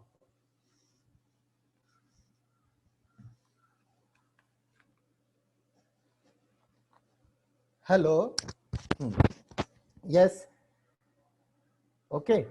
सो यहां से यहां तक आप दौड़ गए, कुछ नहीं लगा, नॉर्मल, ठीक है, सफिशिएंट ऑक्सीजन, ग्लाइकोजिन इनफ। लेकिन फिर यहां से यहां तक दौड़े, थोड़ा सा थकने लगे, है ना, थकने लगे थोड़ा। अब फिर भी आप दौड़े यहां तक, अब क्या होगा, अब परिस्थिति खराब हो जाएगी। अब ज्यादा थक गए, आप बहुत ज्यादा थक गए, अब ऐसा लगा कि हाथ पैर में बहुत भारी भारी गोले आ गए, है ना, हाथ पैर ऐसे लगने लग गया, बहुत भारी हो गए, लगा कि नहीं लगा। अभी फिर दौड़ना शुरू रखा, तो यहाँ पे आके गिर जाओगे, यहाँ पे आके गिर जाओगे। क्यों? क्योंकि लैक्टिक एसिड अब बहुत ज्यादा गोळा झालं लॅक्टिक ऍसिड, खूप खूप लॅक्टिक ऍसिड गोळा झालं, करेक्ट। तो इसीलिए अब आपको थोड़ी देर रुकना पड़ेगा ताकि लैक्टिक एसिड का मेटाबॉलिज्म होके वापस से यहाँ पे ग्लाइकोजिन का स्टोर हो जाए और आप नॉर्मल हो जाओ। क्लियर? क्लियर? कंटिन्यूअसली एक पोजीशन में रहने से क्रैम्प आते हैं, उसका दूसरा रीजन ये है कि वहां पे ब्लड सप्लाई कम हो जाता है, ठीक है। तो ब्लड सप्लाई से रिलेटेड भी क्रैम्प आ सकते हैं, और कंटिन्यूअस एक्टिविटी से मसल में लैक्टिक एसिड जमा होता है, उससे भी क्रैम्प आते हैं, ठीक है। तो दोनों चीजें डिसाइड कर देती है। क्लियर मंजूरी? Okay okay. अभी Yukti Yadav wants to know paralysis. Paralysis ये ब्रेन का प्रॉब्लम है, ठीक है। देखो पैरालिसिस में क्या होता है कि ब्रेन, हमारी ये जो मसल है, ये मसल हम चाहे भले मुंह अपनी इच्छा से करते हो, लेकिन इसको ऑर्डर कौन देता है? इसको ऑर्डर कौन देता है? इसको ऑर्डर ब्रेन देता है, बराबर। तो पैरालिसिस में क्या होता है कि ब्रेन से सिग्नल नहीं आता, बराबर ब्रेन से सिग्नल नहीं आता, तो मसल आपकी अकड़ गई, फिर ये मसल मूव नहीं करेगी, पैरालिसिस, ठीक है युक्ति? ठीक है, ओके ओके। अब मैं क्या करता हूं, अब मैं 3 टाइप्स पे बात करता हूं। पहली, मैंने यहां पे आपको वर्ड दिए थे,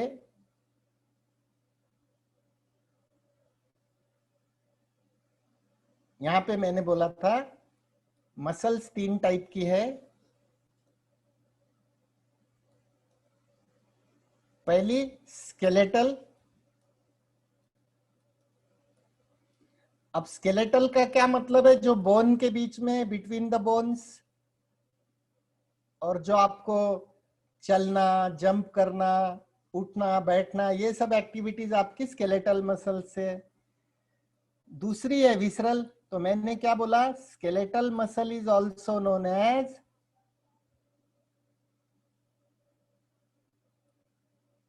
skeletal muscle is also known as voluntary muscle. Voluntary मतलब क्या? आपकी इच्छा से चलती है ये, जब चाहते हो आप तब, है ना। अच्छा, अब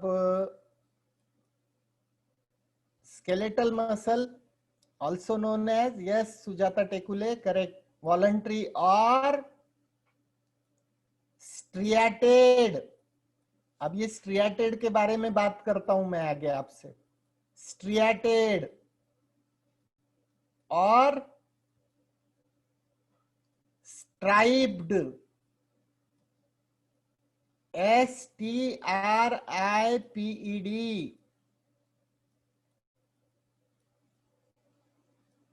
तो चारों नाम एक ही मसल के, स्केलेटल, वॉलंटरी, स्ट्रिएटेड, स्ट्राइप्ड, एक ही मसल के नाम है। आपकी जो इच्छा हो वो नाम से पुकार लो। अब विसरल मसल, विसरल मसल मतलब क्या बेटा? देखो, ये आपकी body,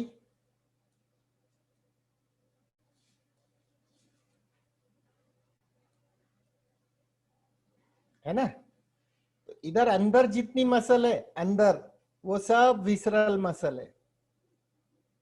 very good, very good. visceral muscles or smooth muscles, smooth muscles, and very good Yukti Yadav, and Vaishnavi Deshpande, and Vaishnavi Magar, very good Sakshi Wag, very good, or unstriated, unstriated,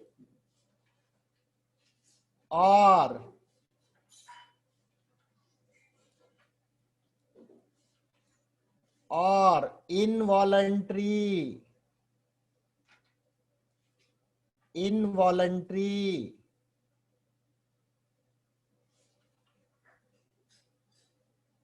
देखो, ये muscle हमारे control में नहीं है। मैं एक simple example बताता हूं, ठीक है। अभी मान लो आपका हाथ है, तो आपका हाथ है तो स्केलेटल मसल है, तो आप चाहो तो अपना हाथ 24 आवर्स एक ही पोजीशन में रख सकते हो, है ना। अभी मंजीरी ने बोला क्रैम्प वगैरह आते हैं, वो cramp they are due to reasons. लेकिन कोई हेल्दी आदमी है, बॉडी बिल्डर है, रेसलर है, हाँ, कोई योगा करने वाला है, तो वो 24 आवर्स एक ही पोजीशन में रह सकता है। प्रैक्टिस कर ली उसने, उसने अपने बॉडी को एक ट्रेनिंग दे दिया, बॉडी को, मसल्स को, है कि नहीं। तो ट्रेनिंग के कारण वो एक ही पोजीशन में दिन भर बैठ सकता है, ठीक है। ऐसे बहुत लोग हैं, मैंने देखा है। तो यहाँ पे तो क्या है, आपकी इच्छा है, जितना देर चाहो, जैसे चाहो आप अपने ये मसल को घुमा सकते हो। लेकिन ये वाली मसल आपका कहना नहीं मानती। ये वाली मसल कैसे? अभी जैसे मान लो यहाँ पे ये आपका इंटेस्टाइन है ना। अब आपने मान लो कि खाना खाने के बजाय गलती से, ठीक है, गलती से आपने वॉशिंग पाउडर खा लिया, ठीक है, या नहाने का साबुन खा लिया गलती से। तो अब आप ये स्टमक को बोल सकते हो क्या, प्लीज डोंट डाइजेस्ट इट। हाँ, ये तो घुस गया अंदर स्टमक में। अब स्टमक को आप बोल सकते हो क्या, ऑर्डर देके कि अरे भाई जरा रुक जाओ थोड़ी देर, गलती से खा लिया मैंने, शक्कर समझ के मैंने वॉशिंग पाउडर खा लिया, गलती हो गई। नहीं बोल सकते। मतलब एक बार मुंह से जो चीज अंदर आ गई वो आपके इच्छा में नहीं है। इनवॉलंटरी मतलब समझा क्या? These muscles do not work under our wish or will। हमारी विश से या हमारी विल से ये नहीं चलती। It works on instructions from brain, CNS। ये किसका इंस्ट्रक्शन मानती है? Very good. और तीसरी मसल है cardiac muscle. Third muscle is cardiac muscle. तो ये एकदम स्पेशल मसल है, और स्पेशल इसलिए है कि इसमें स्केलेटल और विसरल दोनों की क्वालिटीज कंबाइन हो गई, ठीक है। ये तीसरी कार्डियक मसल, हम बोलते हैं ना कार्डियोलॉजिस्ट। कार्डियक मतलब हार्ट, बोलते हैं ना कार्डियोलॉजिस्ट, एमडी। बहुत कठिन, एमडी कार्डियोलॉजिस्ट बनना बहुत कठिन बात है, बहुत कंपटीशन होता है। नहीं, कार्डियोलॉजिस्ट सर्जन नहीं होता, कार्डियक सर्जन अलग होता है। कार्डियोलॉजिस्ट मतलब ये मेडिसिन से रिलेटेड है। कार्डियक सर्जन अलग होता है, वो भी बहुत डिफिकल्ट कोर्स है, ठीक है। So there is lot of competition. तो कार्डियक मीन्स हार्ट, बराबर। तो ये जो आपका हार्ट है ना, ये देखो, ये देखो, ये आपका हार्ट है।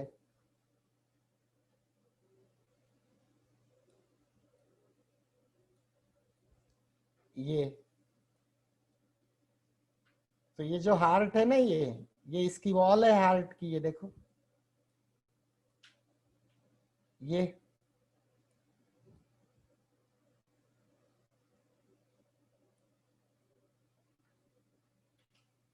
ये जो वॉल होती है ना बेटा,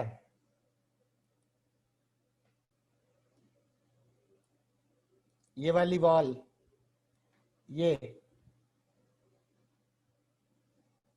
ये कार्डियक मसल है। तो मतलब हमारा पूरा हार्ट ये कार्डियक मसल है। This is cardiac muscle. ये देखो,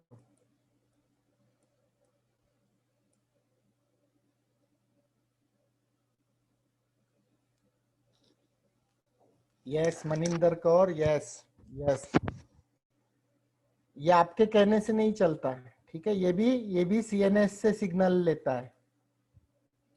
तो इसका मतलब ये इनवॉलंटरी हुआ है कि नहीं? तो कार्डियक मसल्स आर इनवॉलंटरी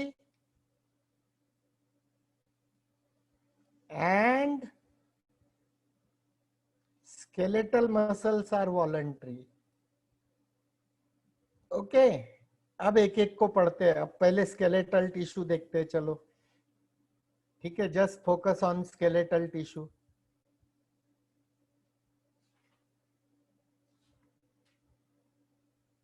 ये देखो, यहीं से था ना, इधर तो बोन हो गया, ठीक है। ये देखो,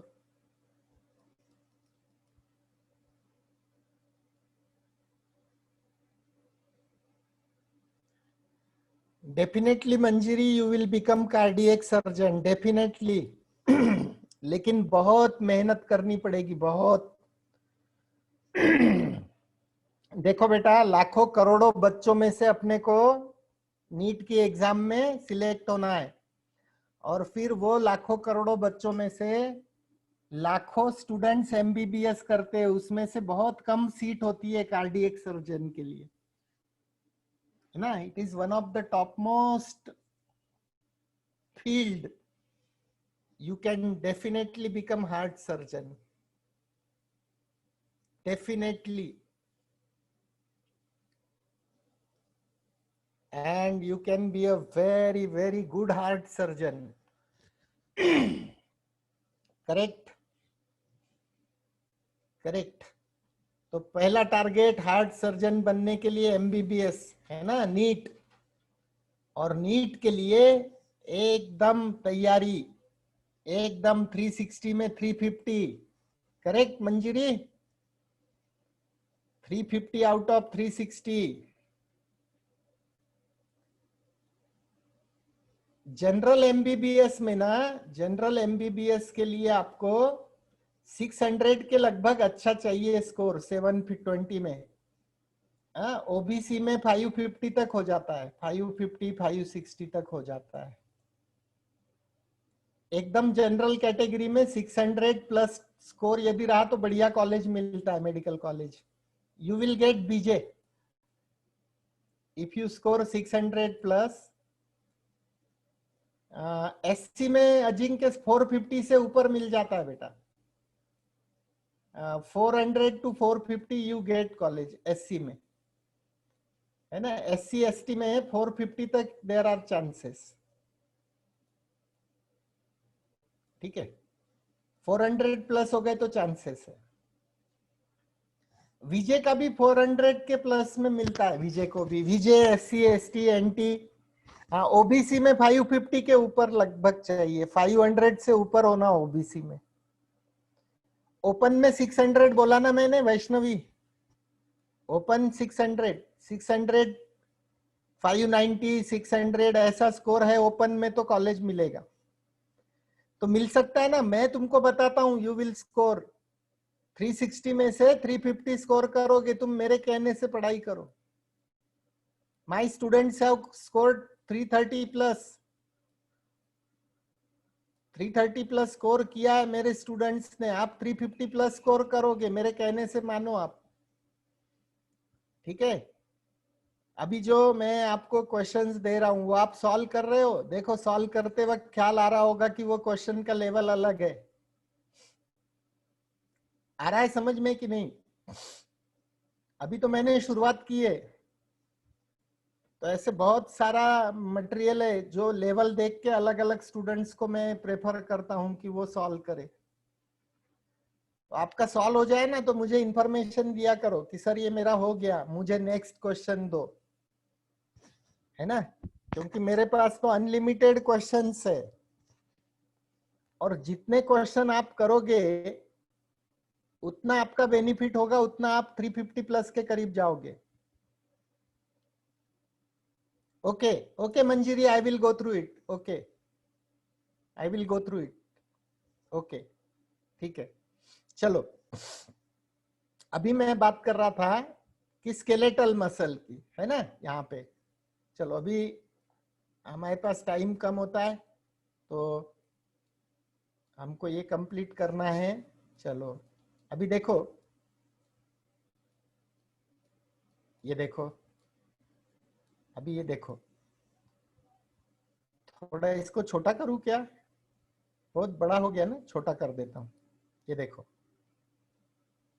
is it okay, visible to everyone? Okay, देखो ये बोन है, ये बोन है,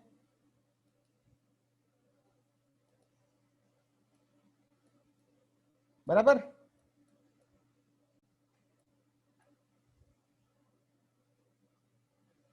और ये मसल है लाल रंग की, रेड कलर की, ये मसल। और बोन को मसल से ज्वाइंट करने वाली ये कौन सी टिश्यू, साक्षी वाघ? ये वाली, ये कौन सी टिश्यू?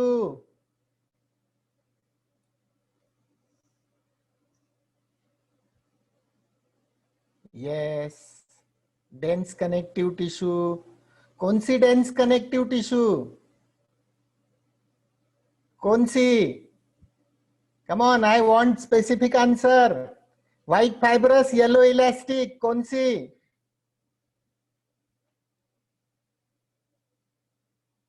विच one? Very good Manjiri, very good Manjiri, white fibrous, white fibrous. White fibrous में कौन सी? Dense regular, dense irregular?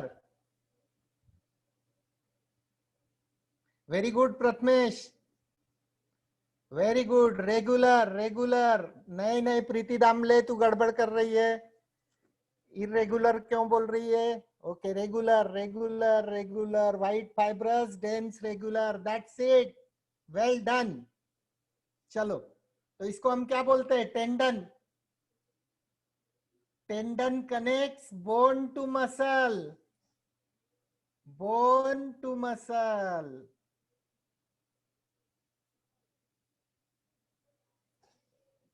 Bone to muscle, tendon. और वापस से रिवाइज करता हूं, bone to bone,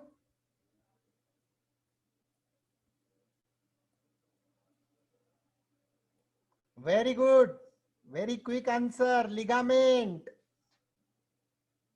ligament, very quick answer, Vaishnavi Deshpande, Manjiri Sonak, very quick answer, ligament. अब ये टेंडन हो गया, ये बोन हो गया, ये मसल हो गई।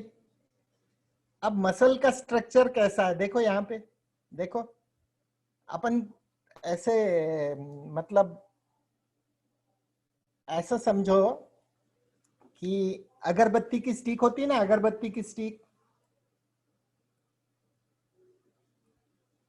तो अपन ने मान लो 25 अगरबत्ती की स्टिक को, ऐसे 25 अगरबत्ती अपन ने एक बंडल बना दिया,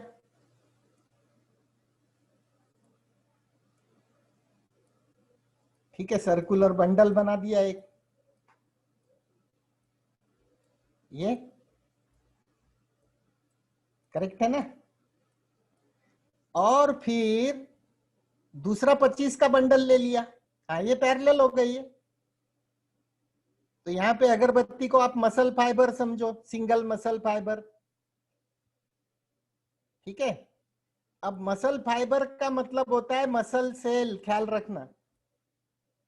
हम एक मसल सेल को मसल फाइबर बोलते हैं और एक नर्व सेल को नर्व फाइबर बोलते, because they are long fibrous.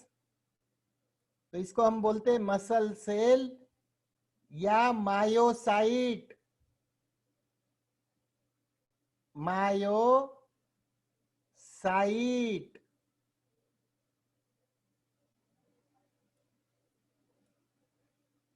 ठीक है।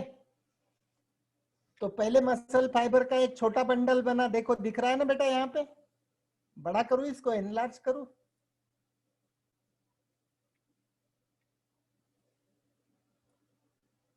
देखो,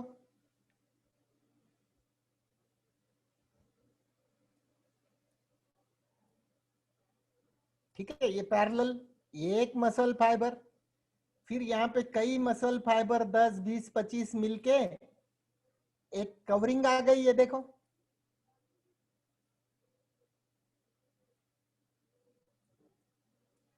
एक कवरिंग आ गई है। इस कवरिंग को बोलते हैं, क्या बोलते हैं इसको, इस कवरिंग को बोलते हैं ये बंडल को बोलते हैं फैसिकल, और इस कवरिंग को बोलते हैं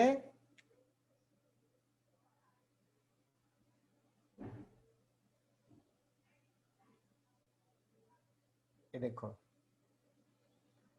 ठीक है, यहां पे समझ में आ रहा है ना, मसल फाइबर मतलब सेल, मैंने बताया आपको।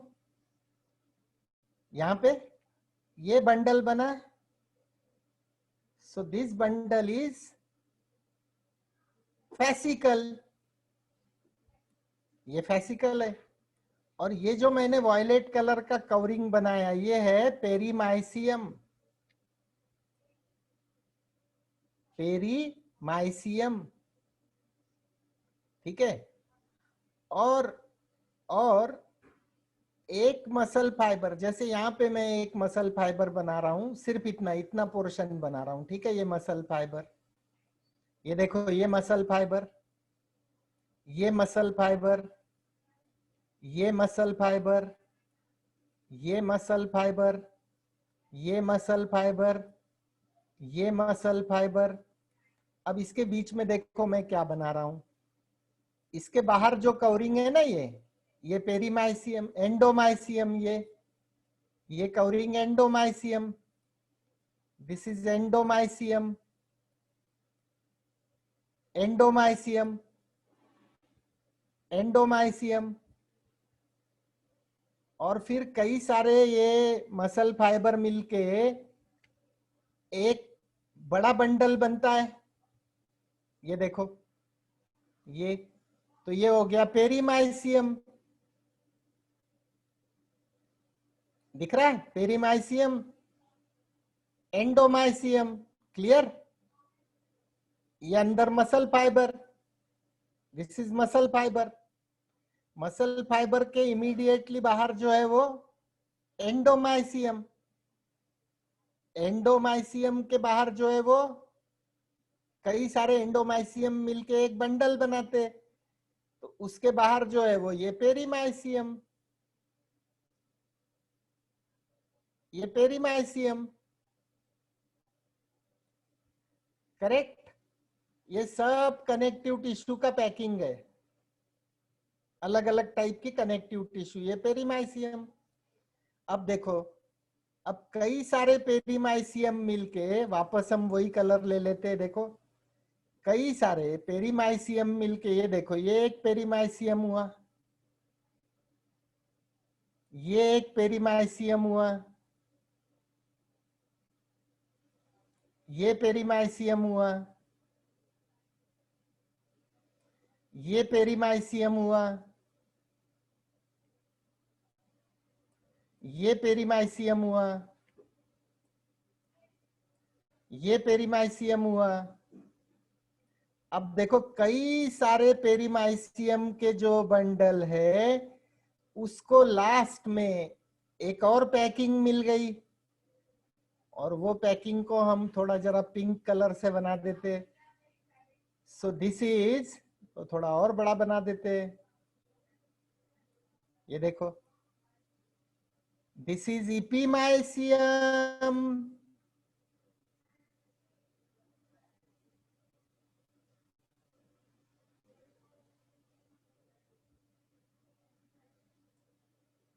अरेंजमेंट समझ में आया क्या मसल का बेटा?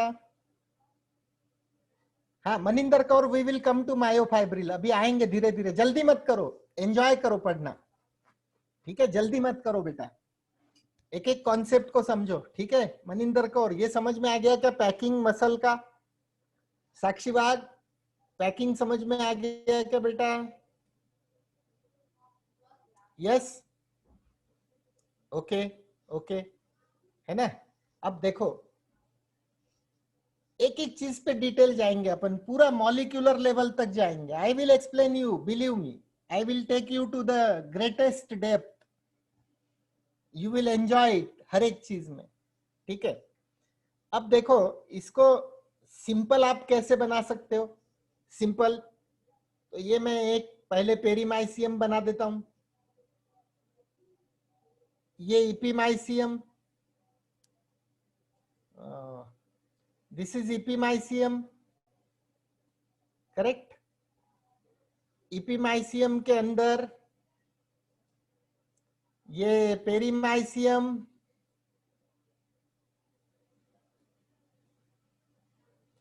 ये पेरीमाइसियम,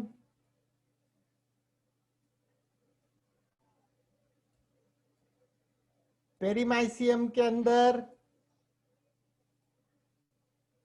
ये endomysium,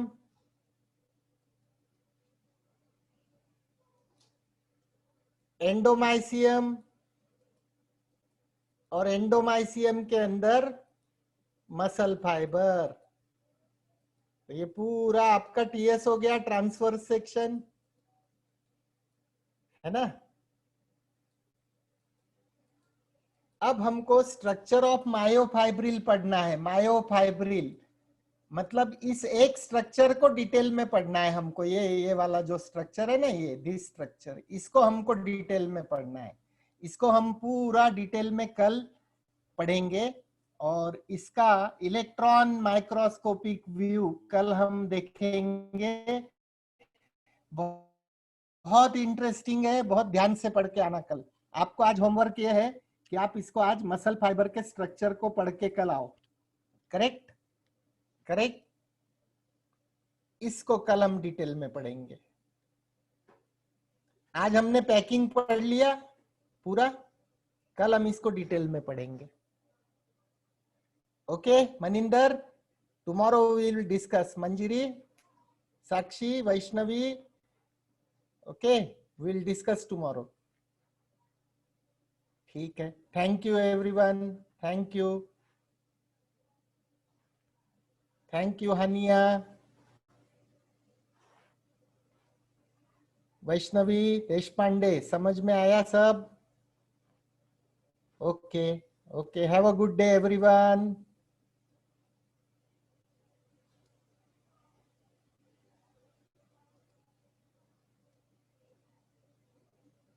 bye, see you tomorrow.